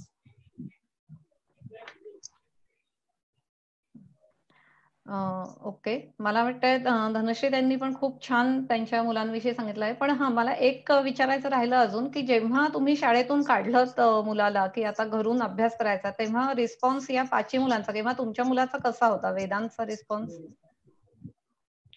They were all very excited. कारण आमच्या काय असतं, आमच्यामध्ये excitement levels खूप हाय होती सगळ्या parents मध्ये. We were all very happy and very upbeat and very confident that we will do it. तर आमच्यामध्ये जो एक होता feeling that the children imbibe, because they were also scene की आमच्या मीटिंग्स होत आहेत, आम्ही बोलतोय, आम्ही सगळे प्रयत्न करतोय. They were also a part of the meetings and what ideas and what plans we had for them, they were also hearing it, and they were also very excited about to be a part of this whole thing. It was a big adventure for them. So there was no resistance from the children at all. ते पण खूप आनंदाने त्यांनी ते सगळं स्वीकारलं. आम्ही जे त्यांना एक्सपिरियन्स द्यायचं ठरवलं ते पण त्यांनी ते खूप आनंदाने स्वीकारलं, आणि ते खूप आनंदाने ते सगळ्यात त्यांनी भाग घेतला. सो ओके, आता मोठ्याचं बघून धाकट्या मुलाला पण असं वाटतं का, की आपण या पद्धतीनं घरून अभ्यास करावा, किंवा त्याचं म्हणणं काय असतं या? He likes his school very much. कारण लाईक आय सेड, तो शाळेत खूप बोलतो, त्याला खूप बोलायला आवडतं. He is a more social person. ते त्याला असं, तो शाळेत असं तो चालतो तर त्याला 10 लोक हाय करतात, बाय करतात, एक शब्द थांबून बोलतात. So he enjoys that very much. Plus आता असं झालंय की मोठ्यामुळे त्याला वर्गाच्या तो नेहमी एक स्टेप पुढे असतो. त्यामुळे टीचर जे शिकवतायत ते ऑलरेडी त्याला आयदर येत असतं किंवा उत्तर माहिती असतं, किंवा त्याच्या जो फ्रेंड्स आहेत, पियर्स आहेत, त्यांना तो ते शिकवू शकतो. टीचरनी काय सांगितलेलं आहे ते नाही कळलं तर. So he is enjoying that experience. He is not going to stay at home for anything. मस्त अनुभव आहे हा दोघांचाही. तर मला वाटतंय आता आपल्या इथे काही जण आलेले आहेत प्रेक्षक, तर त्यांना कोणाला काही प्रश्न विचारायचे असेल तर बघूया. नाही तर चॅटवर पण काही प्रश्न आलेत, तर तेही बघावे.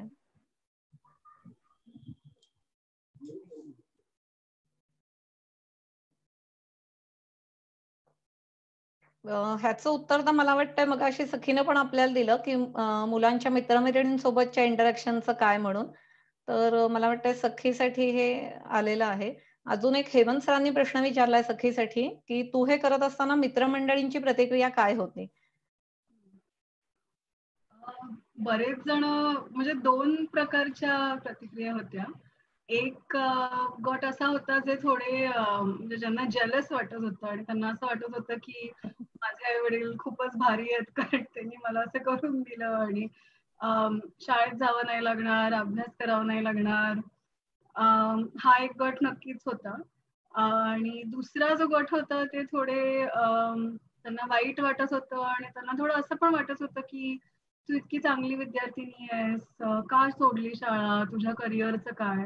आणि त्याचबरोबर म्हणजे मला जस्ट कनेक्टेड टू दॅट अजून एक जो प्रश्न आला आहे की पुढच्या शिक्षणासाठी काही अडचणी आल्या का, आणि त्याला जोडून बरेच लोक हा पण प्रश्न विचारतात की रोजगाराचं काय, म्हणजे हे सगळं ठीक आहे पण पुढे काय, म्हणजे ह्याचं तू पुढे शाळेतच नाही गेली, कॉलेजला नाही गेली तर मग काय होणार आहे तुझं. आणि आम्ही पण जेव्हा होमस्कूलिंग करत होतो तेव्हा बरेच जणांनी हा प्रश्न नक्कीच विचारलेला की म्हणजे प्रश्न काय, मी म्हणेन की डायरेक्टली कमेंट्सच केलेल्या की तुम्ही तर हिचं करिअर बरबादच करून टाकलंय इत्यादी.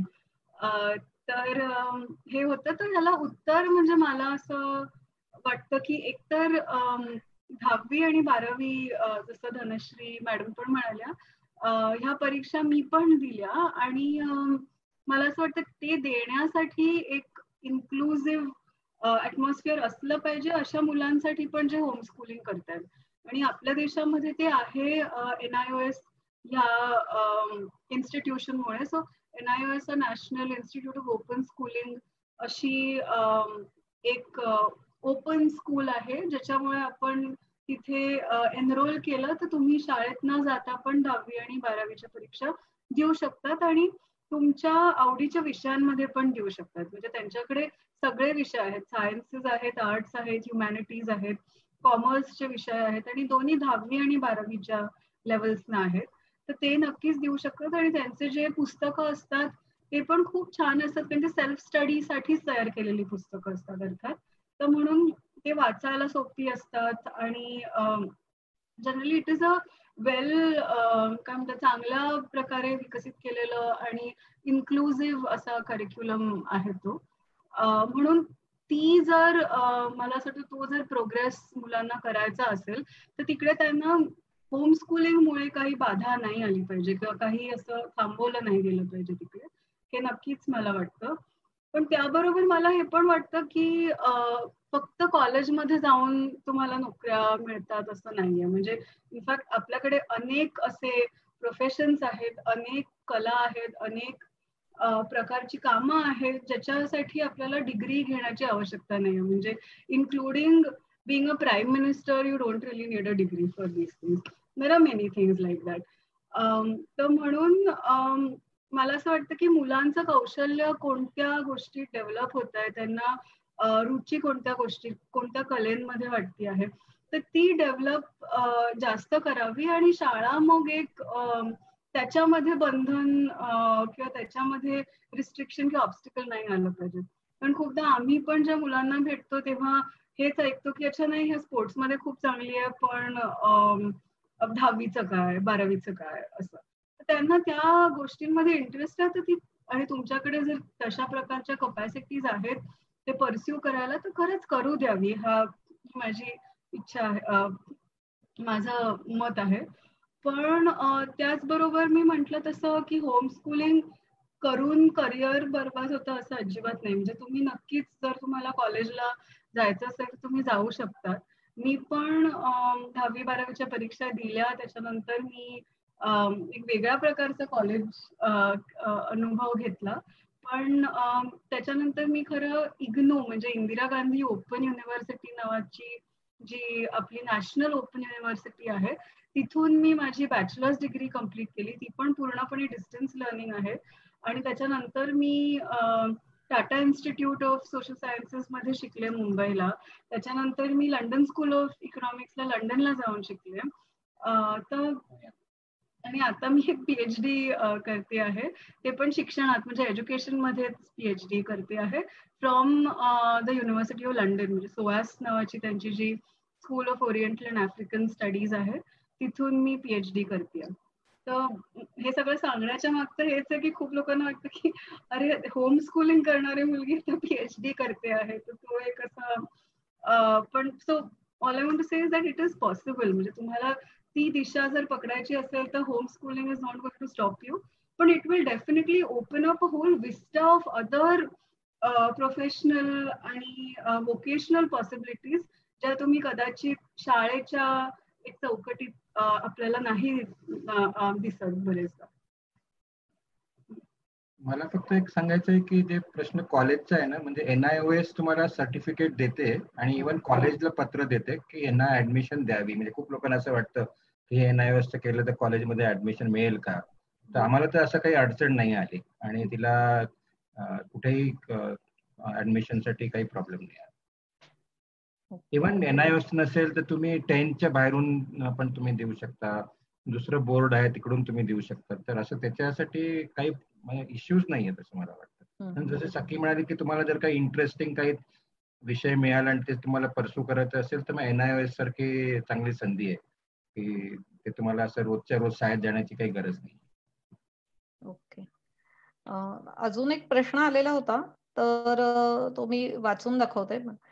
होम स्कूलिंगचे फायदे अनेक फायदे आहेत, त्याच्याबद्दल वाद नाही, परंतु मुलं सामाजिक आणि सामूहिक उपक्रम यांनी म्हणले स्पोर्ट्स डे, अॅन्युअल डे आणि कॉम्पिटिशन्स तर हे जास्त करू शकत नाहीत, जे नियमित शाळेत जाणारी मुलं करू शकतात.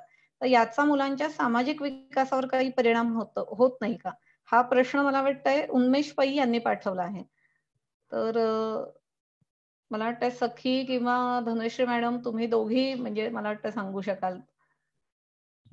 इनफॅक्ट मी म्हणत उलट आहे कारण स्पोर्ट्स डे किंवा अॅन्युअल डे ह्या खूप ठिकाणी असतं म्हणजे खूप शाळांमध्ये असं असतं की फार कमी मुलांना चान्स मिळतो पुढे यायचं, काही करायचं. त्याच्यात काही ज्या मुलांना चान्स मिळत नाही त्यांचा सेल्फ कॉन्फिडन्स, सेल्फ एस्टीम खूप लो होऊ शकतो. स्पोर्ट्स डे मध्ये पण सेम कॉम्पिटेटिव्ह लेवलच असते आणि प्रत्येकाची ती कॉम्पिटेटिव्ह म्हणजे प्रत्येकाची केपेबिलिटी नसते त्या स्पोर्ट्समध्ये तशी भाग घ्यायची, पुढे यायची. आणि so it is not always a good place to be a social atmosphere. It's not always a good social एटमॉस्फिअर.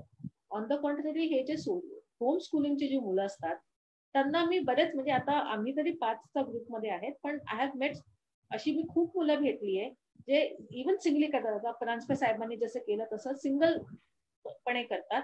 आणि like he very rightly pointed out की ह्या मुलांचं सोशल सर्कल जे असतं त्यांना ना वयाचं बंधन नसतं, त्यांना स्वतःचे पियर्स बरोबर नाही तर मोठ्या माणसांबरोबर, आपल्या आजोबांच्या आजीच्या वयांच्या माणसांबरोबर इतके ते इझिली मिक्स होऊ शकतात, बोलू शकतात. कारण त्यांना ही कल्पनाच नसते की आपण लहान आहोत किंवा आपण हे, पण at the same time they are all very respectful, confident. आणि त्यांचं सोशल सर्कल बिकॉज ते खूप खूप ठिकाणी जातात, खूप वर्कशॉप्स अटेंड करतात, खूप लोकांशी भेटतात, बोलतात. त्यांचं सोशल सर्कल इतकं मोठं असतं की त्यांना सोशल सर्कल किंवा they never lack for it. They are always very confident and they're able to have that empathy for the other person immediately. So I would say the opposite is true in fact. मला पण हेच वाटतं की म्हणजे शाळेमध्ये मी आधी पण म्हटलं तसं की इंटरॅक्शनचे खूप लिमिटेड काय म्हणतो ऑपॉर्च्युनिटीज असतात. म्हणजे इधर तुम्ही तुमच्याच वयाच्या मुलांशी म्हणजे तुमच्या पियर्स बरोबर इंटरॅक्ट करता आणि ते पण खूप कॉम्पिटेटिव्ह एका वातावरणात असतं. म्हणजे काही झालं तरी शाळेमध्ये एक ती मार्क्सची हायरार्की असते की कोणाला चांगले मार्क मिळतात, कोण ऍव्हरेज असतं आणि कोण काय चांगलं नसतात. तशीच मग स्पोर्ट्स डेचं तुम्ही बोलला तर स्पोर्ट्स मध्ये पण ती हायरार्की असते. Sports day in it self also is quite competitive. तर शाळेमध्ये असं मी म्हणेन की सोशलायझेशनचे खूप मर्यादित अनुभव मला असं वाटतं मिळाले आणि बाहेर गेल्यानंतर कदाचित जास्त एक विस्तारित मला जसं धनश्री मॅडम पण म्हणत होत्या की ती ऑपॉर्च्युनिटी मिळाली खूप वेगवेगळ्या वेगवेगळ्या वयाच्या लोकांबरोबर इंटरॅक्ट करण्याची आणि in a non competitive space. म्हणजे ज्याच्यामध्ये आमचं इंटरॅक्ट करण्याचं उद्दिष्ट हे नव्हतं की कोणाला शाळेत चांगले मार्क मिळतात, परीक्षेत चांगले मार्क मिळतात किंवा स्पोर्ट्स डे मध्ये बक्षीस मिळतंय, पण हे नक्कीच होतं की आपण ह्या इंटरॅक्शन मधून दोघेही काहीतरी नवीन शिकू कसं शकतो. तर मला असं वाटतं ते माझ्या पण सोशलायझेशनसाठी खूप महत्वाचं होतं. मला चिकित्सक बनवण्याकरता पण जास्त महत्वाचं होतं. पण त्याचबरोबर कनेक्टेड एक मला खूप इंटरेस्टिंग प्रश्न हा नक्कीच वाटला कोणीतरी विचारलेला. तो हा होता की होमस्कूलिंग करणाऱ्या मुलांमध्ये प्रौढपणा जाणवतो का जास्त किंवा इतर मुलांपेक्षा वेगळेपण जाणवतो का किंवा असं आपण विशेष आहोत का असं वाटतं का. तर माझा अनुभव याच्यामध्ये आहे की थोड्याफार प्रमाणात नक्की तसं वाटतं पण it is not always in a positive way. म्हणजे मला बऱ्याचदा म्हणजे जरी माझी चॉईस होती होमस्कूलिंगची तरी बऱ्याचदा असं पण वाटायचं की का मी याच्यात पडले आणि शाळेत गेले असते तर I would have been a normal kid. म्हणजे मला कोणी वेगळ्या नजरेतून किंवा वेगळी स्क्रुटनी करून नसतं बघितलं. तर ती खरं इनफॅक्ट म्हणजे एक वेगळी स्क्रुटनी किंवा एक वेगळं एक्सपेक्टेशन होतं माझ्याकडून की अरे ही काहीतरी वेगळं करते तर हिनी त्या पद्धतीने एक्सपेक्टेशन फुलफिल पण केले पाहिजेत. So in that sense I think माझ्यासाठी ते नक्कीच थोडं इंटरेस्टिंग होतं. त्या लेवलचं I had to sort of raise myself also up to that standard की ओके मी काहीतरी वेगळी करते तर मग मला तिथपर्यंत म्हणजे ते साध्य केलं पाहिजे मी असं थोडं नक्कीच वाटायचं.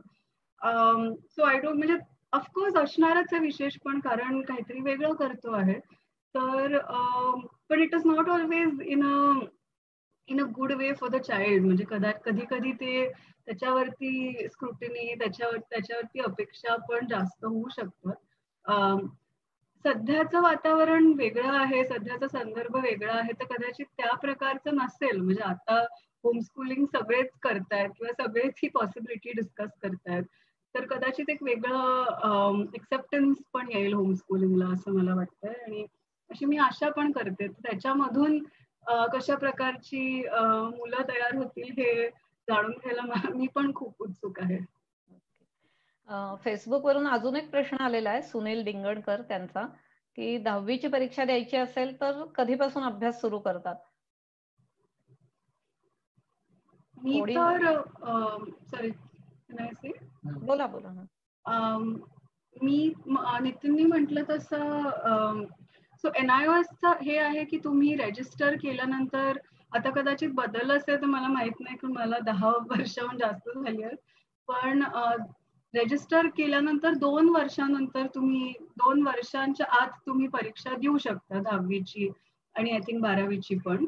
आणि दर 6 महिन्याला ती परीक्षा असते. म्हणजे आय गेस एप्रिल मे किंवा त्या समरमध्ये एक असते आणि एक नंतर ऑक्टोबर नोव्हेंबरच्या पिरियडमध्ये पण असते. आणि तर तुम्ही कधी पण देऊ शकता ती परीक्षा. तुम्हाला फक्त तसं नोंदवावं लागतं त्यांना की मी ह्या पिरियडला परीक्षा देणार आहे. रजिस्टर केल्यानंतर लगेच तुम्हाला पुस्तकं मिळतात. ऑफकोर्स आमच्या एक्सपिरियन्समध्ये आम्हाला थोडी उशिरा पुस्तकं मिळाली. तर ऑनेस्टली स्पीकिंग मी 3-4 महिनेच अभ्यास केलेला 10वीचा. ऑफकोर्स हे आहे की मला बेस थोडा होता, कारण मी 7वी पर्यंत तर शाळेत गेलेले. पण जसं शैलेश सरांनी पण सांगितलं, धनश्री मॅमनी पण सांगितलं, तसं हा बेस किंवा बेसिक लेवलचा मला जो वाटतो अभ्यास किंवा लिटरसी न्यूमरसीची जी समज लागते, ती तर लहान मुलांमध्ये आपण खूप आरामात डेव्हलप करू शकतो. म्हणजे त्याच्यासाठी 10 वर्ष शाळेची गरजेची नसते, म्हणजे त्याच्याहून कमीच वर्ष लागतात.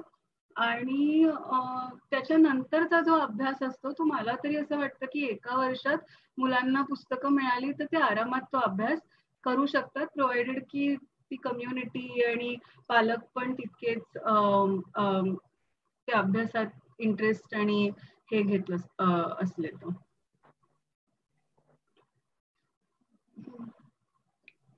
अजून एक प्रश्न आहे पुढचा, मला वाटतंय धनुष्य मॅडम किंवा नितीन सरांनी पण हरकत नाही सांगायला. मुलांना स्वयंशिक्षणाची सवय कशी लावावी? उमा वाटेगावकर यांच्याकडून प्रश्न आहे. आम्ही खूप बोलतोय तर धनश्री ताईंनी बोललं तर चांगलं होईल. आम्ही ऍड करीन मग. धनश्री ताई बोला, अनम्यूट. हो, मुलांना जर प्रेशर नाही दिलं अभ्यासाचं जास्त आणि त्यांच्या कलेने घेतलं गेलं आणि त्यांना एक गंमत म्हणून जर शिकवली, जसे शैलेश सरांनी शिकवलंय मुलांना, तसं जर शिकवलं मुलांना तर मुलांना आपोआप ती आवड निर्माण होते आणि ते शिकत जातात without knowing they are learning. So it's an ongoing process. असं जर तुम्ही सांगितलं की नाही अशी परीक्षा आहे, असा अभ्यास आहे, हा सिलेबस आहे, एवढं पोर्शन आहे, तुम्ही केलंच पाहिजे आणि तुम्ही आलंच पाहिजे, तर मुलांची जी क्युरिओसिटी असते किंवा त्यांना जे अजून शिकायची इच्छा असते किंवा एखाद्या विषयात खोल जाऊन शिकायची काही करायची इच्छा असते, ती आपोआप तुम्ही मारून टाकता. पण जेव्हा तुम्ही सांगता की नाही तुम्ही शिका, तुम्ही करा, no problem, do it at your own time, do it at your own pace, किंवा त्यांना जसे शैलेश सरांनी शिकवलं की मुलं कशी शिकतात त्याप्रमाणे जर त्यांना शिकवलं गेलं तर मुलं आपोआप पुढे शिकतील, कारण ती त्यांच्यात आवड निर्माण होते. तुम्ही जर त्यांना शाळेनंतर ट्युशन लावली आणि मग दोन्ही फक्त ट्युशनचं आणि शाळेचं होमवर्क करून घेतला त्यांच्याकडनं आणि मग तुम्ही त्यांच्याकडनं अपेक्षा करता की त्यांनी स्वतःहून काही शिकावं, तर it is a little difficult. कारण ती पण लहान मुलं आहेत, ती पण थकतात, त्यांची पण एक लिमिटेड कॅपॅसिटी आहे. सो आपले पण एक्सपेक्टेशन थोडे रिअलिस्टिक आपण जर ठेवले आणि जर मुलांना त्यांच्याप्रमाणे जर करू दिलं तर खूप गोष्टी शक्य आहेत. मी इथे थोडस बोलू इच्छितो. बोलू का? हो हो. मी आधी म्हटल्याप्रमाणे गणित हा विषय शिकवताना हे काय 7वीचं गणित नाही, 8वीचं नाही, मी काय मला मनाला येईल ते शिकवत असे, काही वाटेल ते. आणि हे जे उमाताईंनी जो प्रश्न विचारलाय की त्यांना स्वतःला ह्याची सवय कशी लागेल, तर ह्याच्यासाठी गंमत म्हणून त्यांना सांगितलं की मी कुठल्याच पुस्तकातून शिकवलं नाही, पण त्यांना सांगितलं या पुस्तकातून सगळे धडे तुम्ही स्वतः करा. म्हणजे पहिल्यांदा सांगताना फक्त सांगितलं या महिन्यात 1-2 धडे स्वतः करा आणि सोडवा. काही जर अडलं तर मी बघीन. आणि असं करत नंतर मग मुलांनी ते मला वाटते 4 ते 6 महिन्यामध्ये ते सगळं पुस्तक स्वतः सोडवून टाकलं. आणि मग त्यांना ती सवय लागली की न केलेल्या गोष्टी सुद्धा वाचून समजून घ्यायची आणि मग फक्त थोड्या गोष्टी ते विचारायचे मला. तर ते त्यांना जी सवय लावली गेली की करा, स्वतः वाचा. सगळ्या गोष्टी शिकवल्या. It is not teaching. I am not teaching. The kids are learning. हा फरक आहे. बरोबर आहे. बरोबर आहे एकदम सर जे बोलतायत ते. आम्ही पण हेच केलं. म्हणजे एकतर आम्ही संवादावरती भर दिला आणि या संवादामध्ये कुठे असं फोर्सफुली नाही सांगितलं की आम्हाला सगळं कळतंय. म्हणजे वेगळे वेगळे विचार असू शकतात हे सखीला लहानपणापासून आम्ही ती सवय घातली की तुझा विचार आहे आणि जसं सर म्हणतात तसं तू एक्सप्लोर कर, तू शोध. आम्हाला असं वाटतंय, आम्हाला असं वाटतंय की असं असं असू शकतं, तुला जसं वाटतंय तसं तेच ओके विथ अस, असं मला वाटतं. तर ते खूप आम्ही असं एक आणि असं काही फोर्स नाही केलं की हे शिकलं पाहिजे किंवा हे नाही शिकलं पाहिजे तुला त्याच्यात. आणि हळूहळू जशी जशी ती मोठी होत गेली तसं तसं तिला इंटरेस्ट यायला लागला आणि स्वजाणीव तिचा खूप वाढत गेला. आणि हे खूप गरजेचं आहे की कारण काय होतं की आम्ही आता एक नवीन शिक्षणाचा प्रयोग केलाय उदयपूरला. त्याला स्वराज युनिव्हर्सिटी असं म्हणतोय. It is self directed learning. तिकडे आम्हाला असं जाणवलं की 18 वर्षाच्या पुढे आलेली जी मुलं आम्हाला जॉईन होतात की त्यांना असं सांगितलं ना की तुम्ही शोधा, इट इज ऑल राईट की तुम्ही तुमचं मत बनवा, तर ते त्यांना प्रॉब्लेम होतो. ते म्हणतात नाही नाही तुम्ही सांगा ना, तुम्ही सांगितलेलं आम्हाला चालेल. तर हे जे एक स्कूलिंग करतं ना की त्यांच्या तुमचं तुम्ही एक इंडिपेंडेंट आहात आणि तुम्ही शोधू शकतात आणि तुमचं एक मत बनवू शकता कुठल्याही विषयावर, तो कॉन्फिडन्सच मुलांमध्ये निघून जातो असं माझा तरी अनुभव आहे. आणि आपण we can differ, it's all right. आता ऑफकोर्स देशाचं वातावरण तसं नाहीये, पण इट इज ओके. म्हणजे मला असं वाटतंय की हे असं माझं मत आहे आणि ते माझ्या अनुभवातून येत आहे.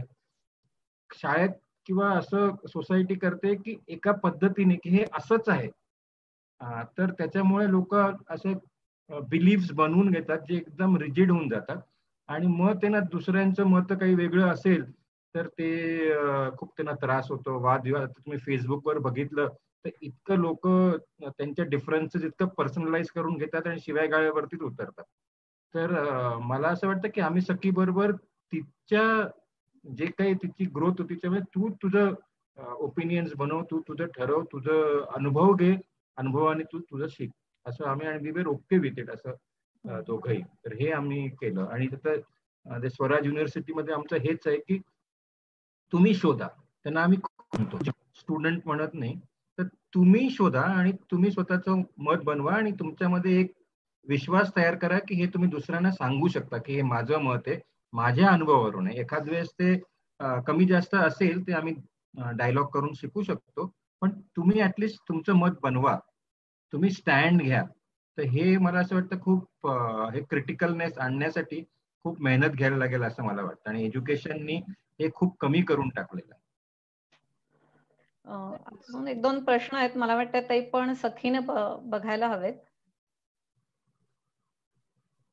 मी याच्यामध्ये पण ऍड करीन आणि पुढचे प्रश्नांना पण ऍड्रेस करते.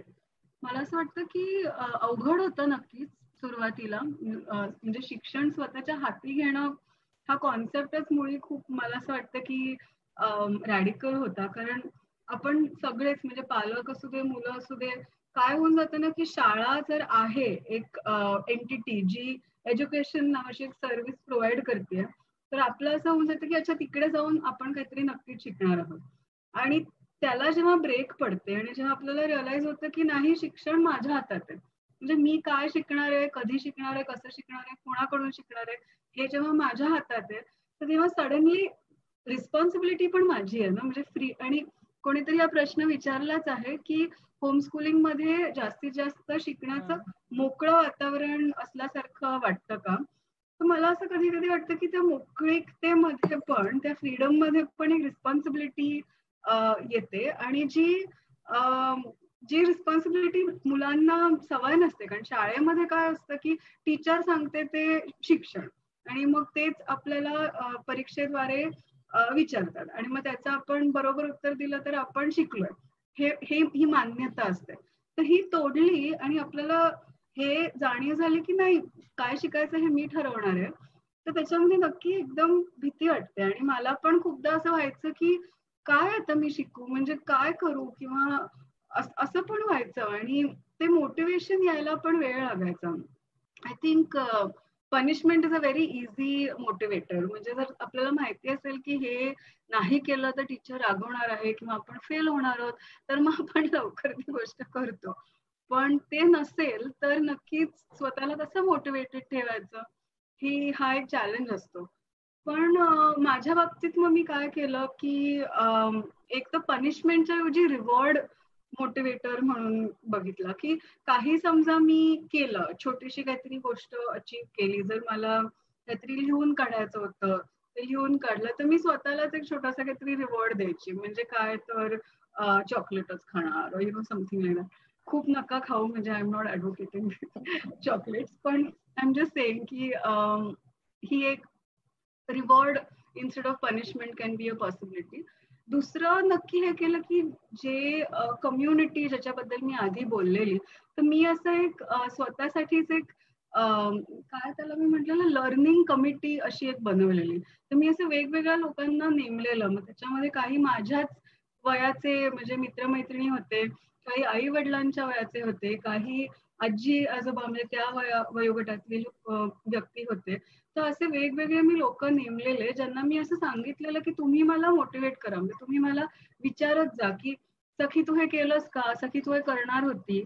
मग मी काही लिहिलं तर ते मला त्याच्यावरती कमेंट्स द्यायचे, ते मला फीडबॅक द्यायचे, रिव्ह्यू करायचे. मी एक न्यूज लेटर चालवायची, तर ते रिव्ह्यू करायचे, एडिट करायचे. तर अशा पद्धतीने मी स्वतःच एक अशी कम्युनिटी तयार केलेली, जी मला मधून मधून एक असं हे करत राहायची की हे कर, असं कर. तर त्याच्यामुळे मला असं वाटतं की सेल्फ लर्निंग किंवा स्वशिक्षण हे थोडं सोपं झालं. पण नक्कीच इट वॉज म्हणजे चॅलेंजिंग.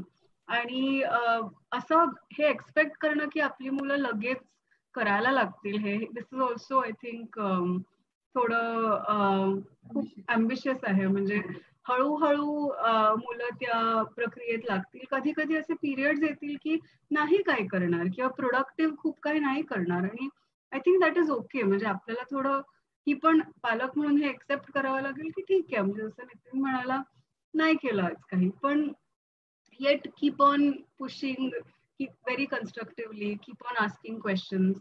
तर अशा पद्धतीने करू शकतो. अजून एक प्रश्न आहे राजेंद्र गजभी यांचा, की या सगळ्यात मुलांना रागवण्याची पद्धत कशी असावी? तर आमच्याकडे तर मीच येणार. मला असं वाटतं रागवणं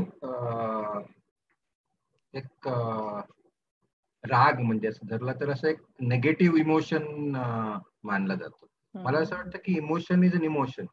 त्याला नेगेटिव्ह पॉझिटिव्ह न धरता आणि रागवायचं ची गरज काय आहे असं मला वाटतं. म्हणजे ते नात्यांवरती पण अवलंबून आहे की मी मोठा आहे म्हणून मी रागवणार आणि तुला सांगणार. तर ही अशी जी हायरार्की आहे त्या रिलेशनशिप मध्ये, ती काढण्याचा प्रयत्न आपण केला पाहिजे. म्हणजे ओपन रिलेशनशिप कसं होऊ शकतं. आणि मग त्याच्यात जसं सखी म्हणाली की ही माझी जबाबदारी होती, म्हणजे रिस्पॉन्सिबिलिटी, म्हणजे मी हा रिस्पॉन्स घेण्याची मला चॉईस आहे आणि मी ते घेतली पाहिजेत.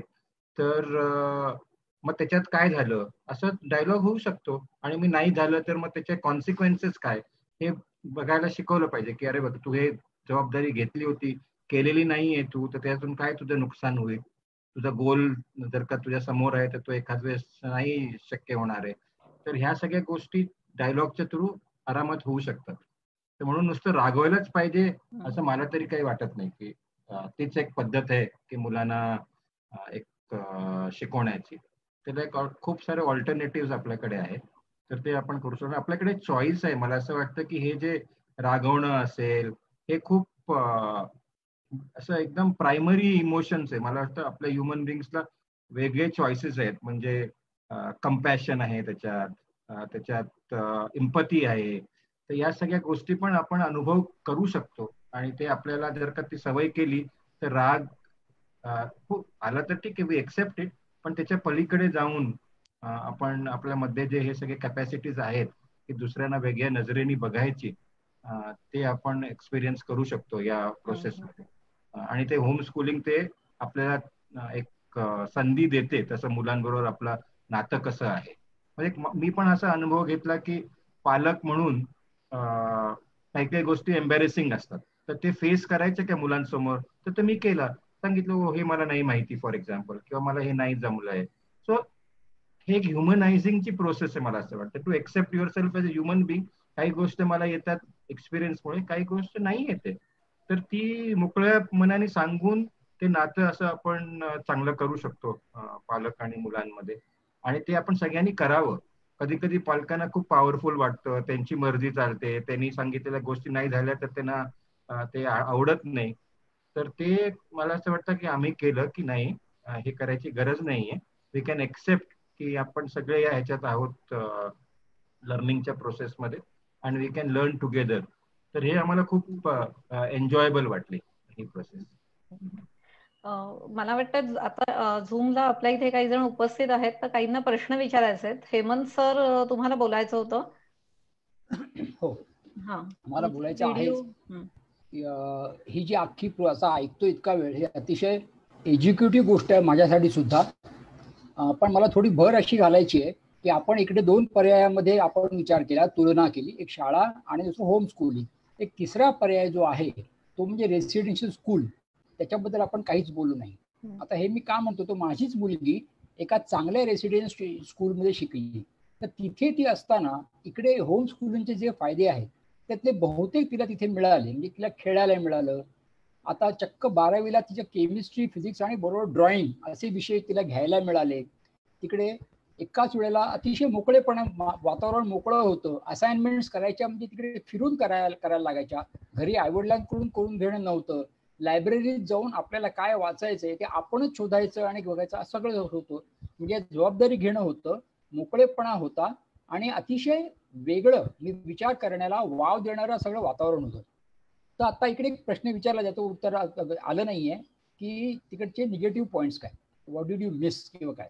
ते मी सांगतो. हे मी जेव्हा माझ्या मुलीला तिकडे गेल्यामुळे किती चांगला फायदा झाला, की जो ती इथे राहून करायचं म्हटलं असतं तर तिला एक सेकंड वेळ उरला नसता. सगळं खेळ आणि ड्रॉइंग आणि अमुक अमुक करण्यामध्ये ते तिला अतिशय आरामात इथे करता आलं. नुकसान असं झालं, जे माझ्या मित्राने मला विचारलं, ते मला नुकसान तोपर्यंत माहीत नव्हतं. तो म्हणाला, तुझी मुलगी लहानाची मोठी होताना आपल्या डोळ्यासमोर व्हावी असं तुला का नाही वाटलं? की दुसरीकडे तू कशी काय ही प्रोसेस आपल्या डोळ्यासमोर आपल्याला बघायला मिळावी, हे तुला अत्यंत जरुरीचं का नाही वाटलं? तर होम स्कूलिंग मध्ये तेही मिळतं. तर होम स्कूलिंग मध्ये आपल्याला आपल्या समोर मूल वाढताना मिळतं आणि हे सगळे फायदे देता येतात. त्यामुळे मला शिकायला काय मिळालं आत्ता, तर होम स्कूलिंग हा नियम असला पाहिजे. मुलाला मुलीला अपत्याला घरीच शिकवणं हा नियम असला पाहिजे. शाळेत का घालावं? 2-3 कारणामुळे शाळेत घालावं. एक तर शिकवण्याची माझी क्षमता नाही म्हणून, हा बहुतेकांना हा नियम लागू होतो. सगळ्यांचीच क्षमता नसते. जे शाळेत शिक्षण मिळतं ते सगळं मला माहीत आहे, मी मिळवू शकेल, हे मला वेळ नसेल किंवा जमणार नसेल, किंवा मला मला माझ्याकडे तेवढं काही नसेलच, असे आपल्या देशामध्ये भरपूर लोक आहेत ते शाळेत मुलांना घालणार.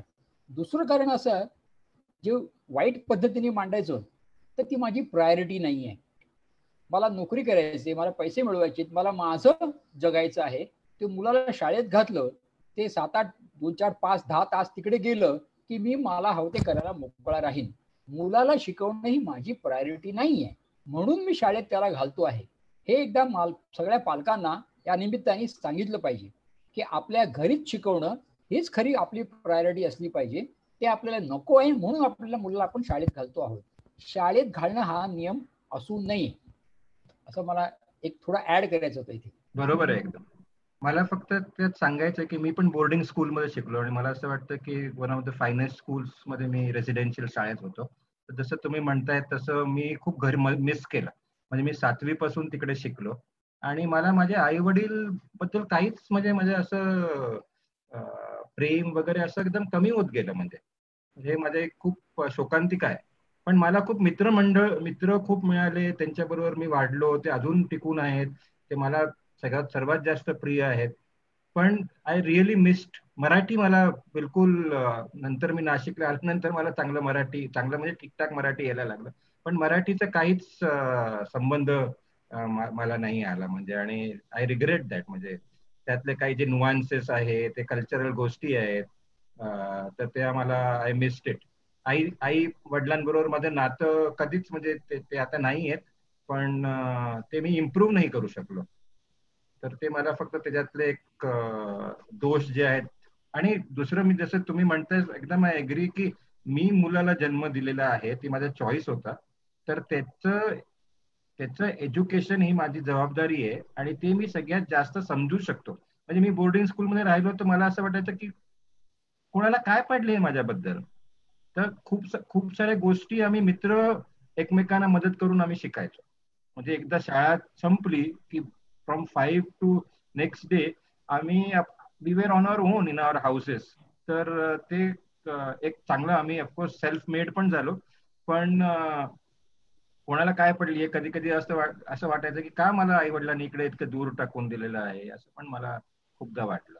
आणि मग ते आम्ही जरूर त्याचं माझ्या मुलीच्या बाबतीत आम्ही ते थोडं ट्राय केलं की असं नाही दिलं पाहिजे, की आम्ही जन्म दिलाय तर आमची जबाबदारी आहे आणि आपण घरी हे आमची प्रायोरिटी आहे की तिला एक चांगला आनंददायी तिच्या मर्जीप्रमाणे तिला शिकायला मिळेल आणि तिच्या इंटरेस्ट प्रमाणे. म्हणजे कोणी दुसऱ्यांनी का ठरवायला पाहिजे की हिने काय शिकलं पाहिजे, दुसऱ्यांनी का ठरवलं पाहिजे की हुशार आहे की नाही. मला असं वाटतं की सगळेच लोक हुशार असतात, पण स्कूल हे तयार करते लेबल्स की हा हुशार नाही आहे, हा ड आहे, मग त्याला फ मध्ये घाला आणि अ मध्ये नका घालू. तर हे सगळे डिस्टिंक्शन जे आहेत ते मला असं वाटतं की खूप चुकीचे आहेत आणि मुलांच्या सेल्फ एस्टीम मध्ये खूपच ते काय म्हणायला पाहिजे डिस्ट्रक्टिव्ह आहेत असं मला वाटतं. तर ते जरूर बघायला पाहिजे. मला दोन गोष्टी बोलायच्या आहेत शेवट आणि प्रश्नाला पण उद्देशून बोलायचं आहे. जो प्रश्न होता की काही मिस केल्यासारखं वाटतं का, किंवा त्याच्यात मला असं वाटतं की मी पण खूप विचार करत होते की असं काय राहिलं होमस्कूलिंग करताना. तर खरं तर अकॅडमिकली म्हणजे खूप लोकांना जी काळजी असते की अकॅडमिकली काही मिस होत आहे का. माझ्या बाबतीत तरी मला असं वाटतं की अकॅडमिक नॉलेज मध्ये, ज्याला आपण अकॅडमिक म्हणतो, दॅट इज मला नाही वाटत माझं काही मिस झालं आहे. आणि गिव्हन माय एज्युकेशन ट्रिजेक्टरी, गिव्हन मी आता कुठे आहे, तर अजिबातच असं वाटत नाहीये. कदाचित हे मिस नक्कीच केलं की एक नॉर्मल चाइल्डहुड माझं नक्कीच नव्हतं. आणि त्याच्यामुळे असणारे, मी आधी बोलले तसं, एक्सपेक्टेशन्स थोडे जास्त होते, स्क्रुटिनी थोडी जास्त होती. पण आता परिस्थिती बदलली आहे, तर कदाचित there will be a new normal नाव, अशी मी आशा करते. पुढचा हा जो एक प्रश्न आहे की इलिट लोकांसाठीच आहे का होमस्कूलिंग, आणि हा आम्ही पण खूपदा म्हणजे आम्हाला पण खूपदा विचारलेला प्रश्न आहे. आणि एका बाजूला वाटतं की बऱ्याच गोष्टी किंवा बरेच जे रिसोर्सेस लागतात किंवा संसाधनं लागतात होमस्कूलिंग करण्यात, जसं वेळ, म्हणजे आई वडिलांचा वेळ हे प्रमुख, हे नक्कीच अशा लोकांनाच मिळेल ज्यांना त्या वेळेसाठी, म्हणजे तो वेळ इतर गोष्टींसाठी नाही वापरला जाते, म्हणजे रोजगारासाठी किंवा रोजचं अन्न मिळण्यासाठी. आणि त्याच्यामुळे त्या बाबतीत मला नक्की हे वाटतं की थोड्या प्रमाणात माझं प्रिव्हिलेज होतं की मी हे करू शकले, आणि माझ्या आई वडिलांकडे पण तसे संसाधनं होते हे करण्यासाठी, जे सगळ्यांकडे नसतील कदाचित.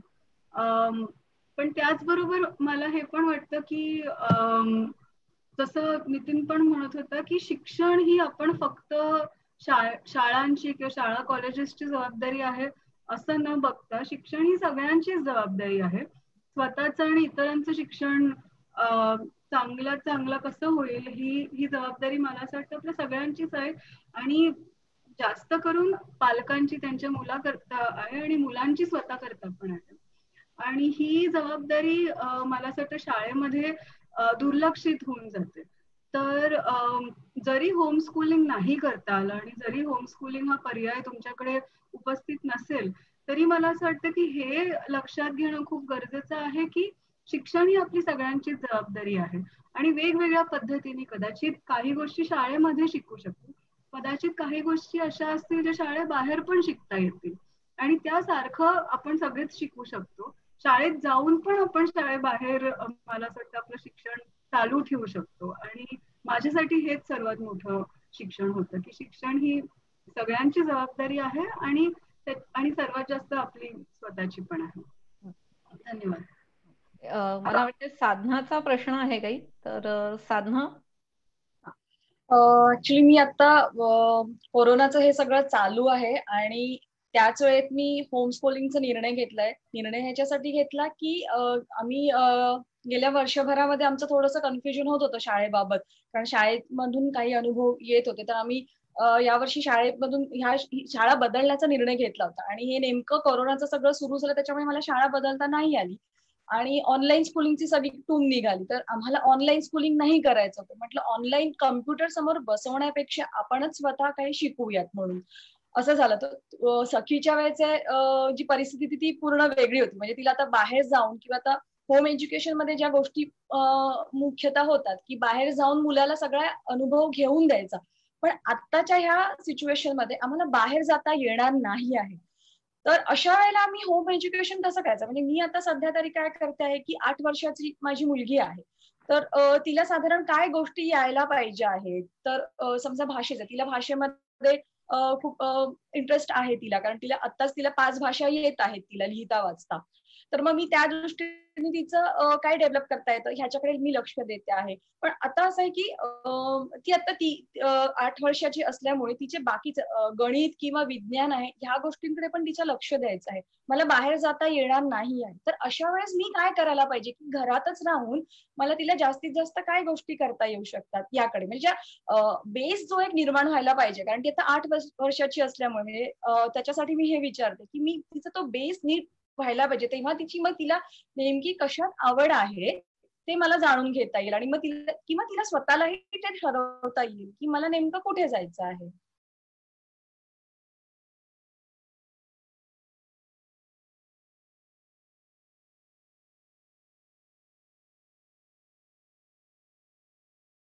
हा म्हणजे एक चॅलेंजिंग आहे साधनाताई, की घरी आहे, बाहेर जाता येत नाहीये, एक भीतीचं वातावरण आहे. तर हे खरं आहे, पण आणि त्याच्यात काही असं फॉर्म्युला नाहीये. तुम्हाला स्वतःलाच ते एक्सप्लोर करायला लागेल. आणि मी म्हणेन सुरुवात कशी मी असतो तर काय केलं असतं, तर मी पहिल्यांदा बघितलं असतं माझं आणि माझ्या मुलीचं नातं काय आहे, तिघांचं. म्हणजे मग त्याच्यात आई वडील पण आहे, तर तिघांचं नातं काय आहे. म्हणजे आपण असं समजतो का की पालक म्हणून आपल्याला जबाबदारी जरूर आहे, पण आपल्याला ह्युमनाइज करायचंय बेसिकली. मला नेहमी वाटतं टू नॉर्मल करायचंय आपल्याला. तर त्या मुलीला काय शिकायचंय, असं तिला स्वातंत्र्य आहे का, आणि is it all right for us. आणि तिने मॅथ्सच शिकलं पाहिजे, तिने फॉर्म्युलाच शिकलं पाहिजे असं का. तिला खूप साऱ्या गोष्टी शिकण्यासाठी आहे. जस्ट तिला स्वतःबद्दल काय वाटतंय, तुमच्याबद्दल काय वाटतंय, किंवा काही असं जसं शैलेश सर पण म्हणाले होते की जॉयफुली कसं आपण एक खेळीमेळीचं वातावरणात कसं डायलॉग करू शकतो. ती आता तुम्ही म्हणाला 8 वर्षाची, I am sure with all this exposure तिला एक क्युरिओसिटी आहे तिच्या बॉडीबद्दल. तर त्याच्याबद्दल कधी डायलॉग झालाय का. सिनेमाबद्दल, आर्टचं फील्ड आहे, असं कितीतरी आहे. तर त्या गोष्टींमध्ये आपण चर्चा करण्यासाठी आपल्याला इंटरेस्ट आहे का, टाइम आहे का, तिच्या पेस मध्ये तिला लर्न करण्यासाठी आपल्याला पेशन्स आहे का. की एखाद वेळेस नाही समजणार, पण आपण आर बी ऑल राईट की ठीक आहे. तर तशा तऱ्हेने टाइम घालवायचा. काही खेळ असतील, इव्हन म्हणजे कधी कधी आम्ही खेळतो हल्ली कुठले लुडो खेळतो आपण. तर लुडो मध्ये एक गेम आहे लुडो, तुम्हाला सगळ्यांना माहिती असेल. पण त्याच्यात तो किती कॉम्पिटिटिव्ह होऊन, आपण एकीकडे म्हणतो आपण कॉम्पिटिशन नाही केलं पाहिजे, पण तिकडे एक गोटी आपली मारली दुसऱ्यानी तर किती वाईट वाटतं. मग ते इमोशन्स खऱ्या तऱ्हेने बोलायचं, अरे मला वाईट वाटतंय. किंवा रिव्हेंजफुल, की तू मला मारलं ना तर मी तुला आता मारणार आहे. तर हे रिव्हेंजफुल ऍटिट्यूड आपल्यामध्ये आहे आणि इट इज नॉर्मल, पण त्यातून बाहेर कसं पडायचं, तर ते तिच्या बरोबर तशाच म्हणजे कुठल्या खेळाद्वारे बरेचसे इमोशन्स बाहेर येतात, तर दॅट कॅन बी एक्सप्लोर. म्हणजे चॉईस इज युअर्स, तुम्ही किती तऱ्हेने ते एक्सप्लोर करू शकता, त्याला एक वाट नाहीये, अनेक वाटा आहेत आणि यू हॅव द राईट. असं मी नेहमी सगळ्यांना सांगतो की ऍज पालक म्हणून, ऍज ह्युमन बिईंग म्हणून मला एक राईट आहे की मी कशा तऱ्हेने माझं जीवन जगायचंय. तुम्ही दुसरे लोक कोणी सांगू नाही शकत की अशाच तऱ्हेने तुम्ही जगलं पाहिजे, असं मी तरी माझ्यासाठी या फिलॉसॉफी ठेवली होती. तर जेव्हा आम्ही सखीच्या शाळेचा निर्णय घेतला बाहेर काढायचा, तेव्हा खूप लोकांनी आम्हाला शिव्या दिल्या, कारण का ती अकॅडमिकली खूप चांगलीच होती. म्हणजे तुम्ही बर्बाद करणार आहे. म्हटलं ठीक आहे, मी जबाबदारी घेतो, तिचं जीवन बर्बाद केलंय, कारण का मी तिचा पिता आहे आणि मला इट्स ओके. तिचं बर्बाद म्हणजे काय, शेवटी कोण ठरवतंय बर्बाद म्हणजे काय. तर तसंच मला असं वाटतं की तुम्ही एक्सप्लोर करा, एक्सपेरिमेंट करा. राईट टू, म्हणजे गांधी पण म्हणाले की आपलं जीवन एक एक्सपेरिमेंट आहे, तर ते आपल्याला करण्यासाठी ही चांगली संधी आहे की कसं आपण करू शकतो. तर मला हे जरूर असं वाटतं की त्यात फॉर्म्युला काही नाहीये. Everything that you do to explore is beautiful आणि ते तुम्ही करा. थँक्यू. ऑफकोर्स तिघांनी जितके लोक असतात सगळ्यांनी मिळून करायचंय. आम्ही 3 जण आहोत आणि तिला आम्ही सुरुवातीपासून हीच सवय ठेवलं की म्हणजे आम्ही कर्नाटक आणि महाराष्ट्र असं दोन्हीकडचे आहोत. तर त्याच्यामुळे मग तिला अगदी पवनचक्की तिला नेऊन दाखवली की हा हे बघ वीज इथे अशी निर्माण होते. ह्या गोष्टी अगदी ती 2-3 वर्षाची असल्यापासूनच आम्ही एक्सपोज करतो आहोत तिच्यासाठी की भरपूर भटकणं, सगळ्या प्रकारचे ट्रान्सपोर्ट मधनं घेऊन जाणं, अगदी बैलगाडीपासून विमानापासून, म्हणजे सगळ्या गोष्टीचा अनुभव तिला घेऊन देतो. इतिहासात तिला म्युझियम फिरायला खूप आवडतं, तर त्याच्यामुळे आम्ही म्युझियम्स मध्ये वगैरे घेऊन जातो. पण त्यावेळेला कसं होतं की शाळा एकीकडे चालू होती आणि हे आमच्या सगळ्या गोष्टी चालू होत्या. आता काय झालं की शाळा पूर्णच बंद आणि आता ह्या 4 भिंतींच्या आताच मला ते सगळं घेऊन यायचंय आता. तो हे थोडंसं मला चॅलेंजिंग वाटायला लागले तिच्यासोबत करताना. म्हणजे असं एक फक्त म्हणजे मला सुचलं म्हणून सांगतोय की जस्ट फॉर एक्झाम्पल भिंतीचा रंग आहे जे तुम्ही दिला असेल, काय वाटतं हा रंग बरोबर आहे का, कुठला दुसरा रंग चांगला दिसला असता, किंवा कपड्यांचा चॉईस. तर ह्या सगळ्या गोष्टी तिथं जरूर एक मत असेल आणि ते मत कुठून आलं तिला ते शोधणार. हे तू कुठून कसं शिकली, तर त्याच्यामध्ये तुमची क्युरियोसिटी असलं पाहिजे की अरे बाबा हिच्याकडे हे इन्फॉर्मेशन आणि नॉलेज कसं आलंय. तर ते डायलॉग करणं आणि परत थोडं आपलं एम्बॅरेसमेंट ऍज अ पेरेंट कधी कधी असतं, तर ते एम्बॅरेसमेंट एक्नॉलेज करायचं. मला जरा हे असं एम्बॅरेसिंग वाटते, पण वी शुड फेस इट असं मला वाटतं. जसं तुम्ही म्हणतोय की तुम्ही हे धैर्यगाथाचं एडिटिंग केलेलं आहे, तर त्याच्या स्टोरीज कितीतरी आहेत, that can be part of the story telling असं मला वाटतं. की त्या इतक्या आपल्या महिला राजसत्ता आंदोलनाच्या कितीतरी चांगल्या स्टोरीज आहेत, त्यांचा स्ट्रगल आहे. तर तो जे एक्सटर्नल आहे that can become an internal dialogue. तुम्ही केलंय की नाही माहित नाही, पण मी जेव्हा ते पुस्तक भीमनी मला पाठवलं तर मी ते चाळत होतो आणि मला वाटलं किती चांगल्या स्टोरीज आहेत आणि आपण का नाही त्या, म्हणजे नेहमीच अमर चित्रकथा कशाला असली पाहिजे. दिस इज अ लिव्ड एक्सपिरियन्स, ते का नाही आपण चर्चा करू शकत मुलांशी. तर असं मला असं वाटतं हे आपल्याकडे चॉईसेस खूप आहेत. आपण एक फिक्स्ड फ्रेमवर्क ऑफ पेरेंटिंग और ग्रोईंग अप त्याच्यापासून मुक्त झालं पाहिजे, मला असं वाटतं. एक प्रॅक्टिकल टिप किंवा फ्रेमवर्क जे आम्ही वापरायचो आणि मी आधी उल्लेख केलेला वॉज मल्टिपल इंटेलिजन्सेस, हार्वर्ड गार्डनरनी डेव्हलप केलेलं. मला असं वाटतं की हा बेसचा प्रश्न बऱ्याच लोकांना पडतोय की बेस तरी आपलं निर्माण झालं पाहिजे. तर ते कशात होतं युजली, तर गणित, भाषा अशा गोष्टींमध्ये मग आपण विचार करत असतो की बेस झालं पाहिजे. पण हार्वर्ड गार्डनर जे म्हणतोय की आपल्या अनेक बुद्धिमत्ता आहेत, तर लिंग्विस्टिक आणि मॅथमॅटिकल किंवा लॉजिकल हे 2च आहेत, त्याच्या व्यतिरिक्त अजून बुद्धिमत्ता आहेत. तर बेस करण्यापेक्षा आपण असं विचार केला की वेगवेगळ्या बुद्धिमत्ता आपण कसं फुलवू शकतो आणि वेगवेगळ्या ते फुलवण्याकरता आपण काय काय ऍक्टिव्हिटीज करू शकतो घरच्या घरी, अशा पद्धतीने पण आपण विचार करू शकतो. मग त्याच्यात म्युझिकल असेल, स्पेशियल असेल.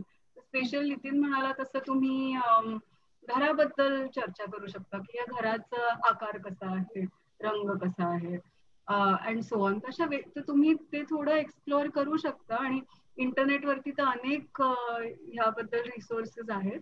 तर दॅट इज अ युजफुल, मला असं वाटतं फ्रेमवर्क आमच्यासाठी तरी युजफुल होतं खूप.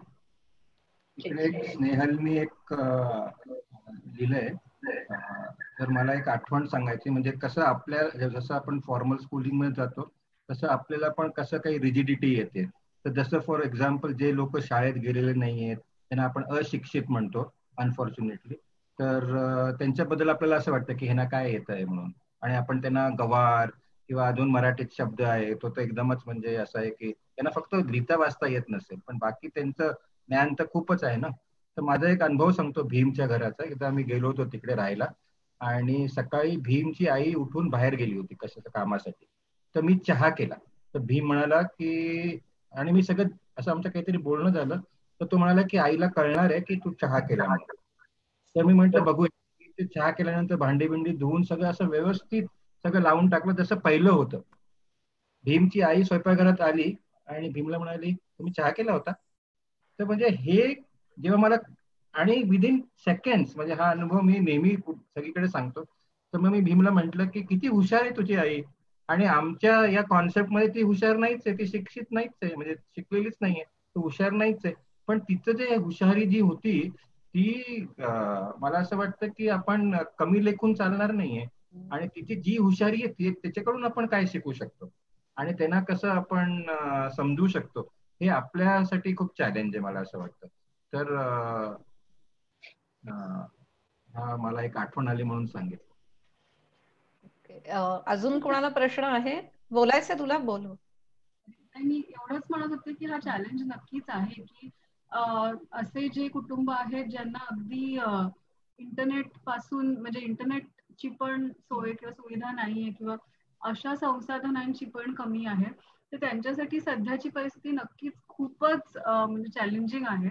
आणि त्याच्यासाठी मला असं वाटतं की म्हणजे मला पण कधी कधी प्रश्न पडतो आणि मला अजून असं पूर्ण सोल्युशन असं त्याचं काही नाही मिळालंय की काय करू शकतो आपण या परिस्थितीत अशा लोकांकरता ज्यांच्याकडे डिजिटल ऍक्सेस पण नाहीये.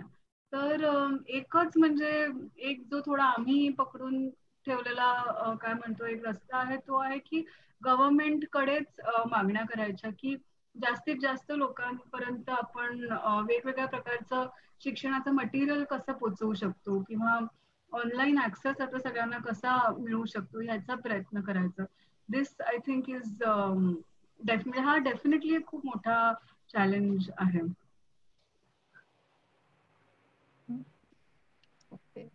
अजून आहेत प्रश्न कुणाचे? एक मला फक्त सांगायचं आहे, मला एकदम सुचलं म्हणून, की मुलं पण कशी स्मार्ट होतात त्यांना असं कळतं, म्हणजे साधना ते तुमच्या ह्याच्यावर मला हे सुचलं की त्यांना असं कळतं की मला हे शिकायचंय फक्त, म्हणजे हे शिकलं तर that is accepted, that is normal. पण मी बाकी खूप साऱ्या गोष्टी शिकत असतो त्याच्याबद्दल आई वडिलांना काही क्युरिओसिटी नसते. त्यांना असं वाटतं की हा मॅथ शिकला का, हिस्ट्री शिकला का, शिवाजी शिकला का, तर मग मुलगा हुशार. पण मुलं इंटरपर्सनल गोष्टी शिकत असतात, आई आता रागवलेली आहे हे शिकलेली असतात, आई वडिलांमध्ये काहीतरी भांडणं चालू आहे हे शिकत असतात. तर हे जे स्मार्टनेस मुलांमध्ये आहे ना, ते आपण कसं उघडायचं, म्हणजे मला असं वाटतं ही हुशारी मुलांमध्ये आहे, ते आपण कसं रिकग्नाइज करायचं आणि तो डायलॉग वाढवायचा. म्हणजे मग देन इट इज ओके, मी जे काही शिकतोय that is okay, that is normal. तर मग ते घराचं वातावरण पण मला असं वाटतं थोडं मोकळं होईल आणि आपल्याला एक अशी संधी मिळेल की अरे हे गोष्टी कशा ह्याला आल्या, सेक्स बद्दलचं फॉर एक्झाम्पल असं एक टॅबू होऊन जातो. तर ते एक नॉर्मल गोष्टी आहे आणि ते कशा आपण तो आपल्या डायलॉग मध्ये आणू शकतो. तर ह्या असं फन वे मध्ये चर्चेमध्ये गाण्यांच्या ऐकून अरे हे गाणं असं कसं काय म्हणतंय की तू चीज बडी आहे मस्त मस्त फॉर एक्झाम्पल, म्हणजे मुलगी चीज आहे का, तर अशा अशा तऱ्हेचं म्हणजे डायलॉग. मग आणि मुलांना असे स्टिरियोटाइप्स खूप पटकन तयार होतात, रेस बद्दल, कास्ट बद्दल, रिलिजन बद्दल. मुस्लिम काय म्हणतात हा असे आहेत तसे आहेत, तर त्याच्याबद्दल की अरे कुठून शिकला, तुला अनुभव आहे का, दुसऱ्यांच्या म्हणण्यावरून तू का तुझं मत बनवतोय फॉर एक्झाम्पल. तर असे सगळे प्रश्न खूप आपल्याला म्हणजे ऑपॉर्च्युनिटीज आहेत डायलॉग करण्यासाठी. आणि मग ते क्रिटिकलनेस डेव्हलप करण्याची संधी आहे तर ते आपण घालवू नये मला असं वाटतं. आणि जसं सखी म्हणाली, गव्हर्नमेंट जसं खूप सारे लोक कडे मे बी हे संधी नसेल, तर मग समाजाला काय रिस्पॉन्सिबिलिटी आहे की असं लर्निंग सेंटर आपण सुरू करू शकतो without the trappings of marks competition, पण just the fun of learning, की यायचं मला इकडे शिकायचं आहे आणि I will be accepted as I am. मी नसेन खूप बुद्धिमान किंवा मी नसेन खूप कार मधून येत असणारा, पण I am okay, I am as normal as anyone else. हे जर का शिकवण्याची ॲटिट्यूड झालं तर मला असं वाटतं मुलांना शिकायला मजा येईल. It is not, maths is not the problem. मला असं वाटतं मॅथ्सला डिफिकल्ट आपण केलेलं आहे, तर ते आपण समजून घ्यायला पाहिजे आणि ते आपण ट्राय करायला पाहिजे की कसं हे अंतर जे झालेलं आहे ते कसं आपण कमी करू शकतो, इतकंच मी सांगेन. ओके, तर मला वाटतंय खूप छान माहिती सगळ्यांकडनं मिळालेली आहे. आणि होम स्कूलिंग किंवा होम एज्युकेशन जो आपण शब्द यासाठी वापरू, तर स्काय इज द लिमिट. म्हणजे या विषयात जेवढं तुम्ही खोलवर जाल, मुलांबरोबर जेवढं एक्सप्लोअर करत जाल नवीन नवीन, तशा नवीन गोष्टी आई वडिलांना पण शिकता येतील, मुलांना पण शिकता येतील. तर नितीन सर, सखी आणि शैलेश सर आणि धनुष्य मॅडम, तुम्ही सगळे आजच्या झूम मध्ये भाग घेतलात त्याबद्दल धन्यवाद मनापासून.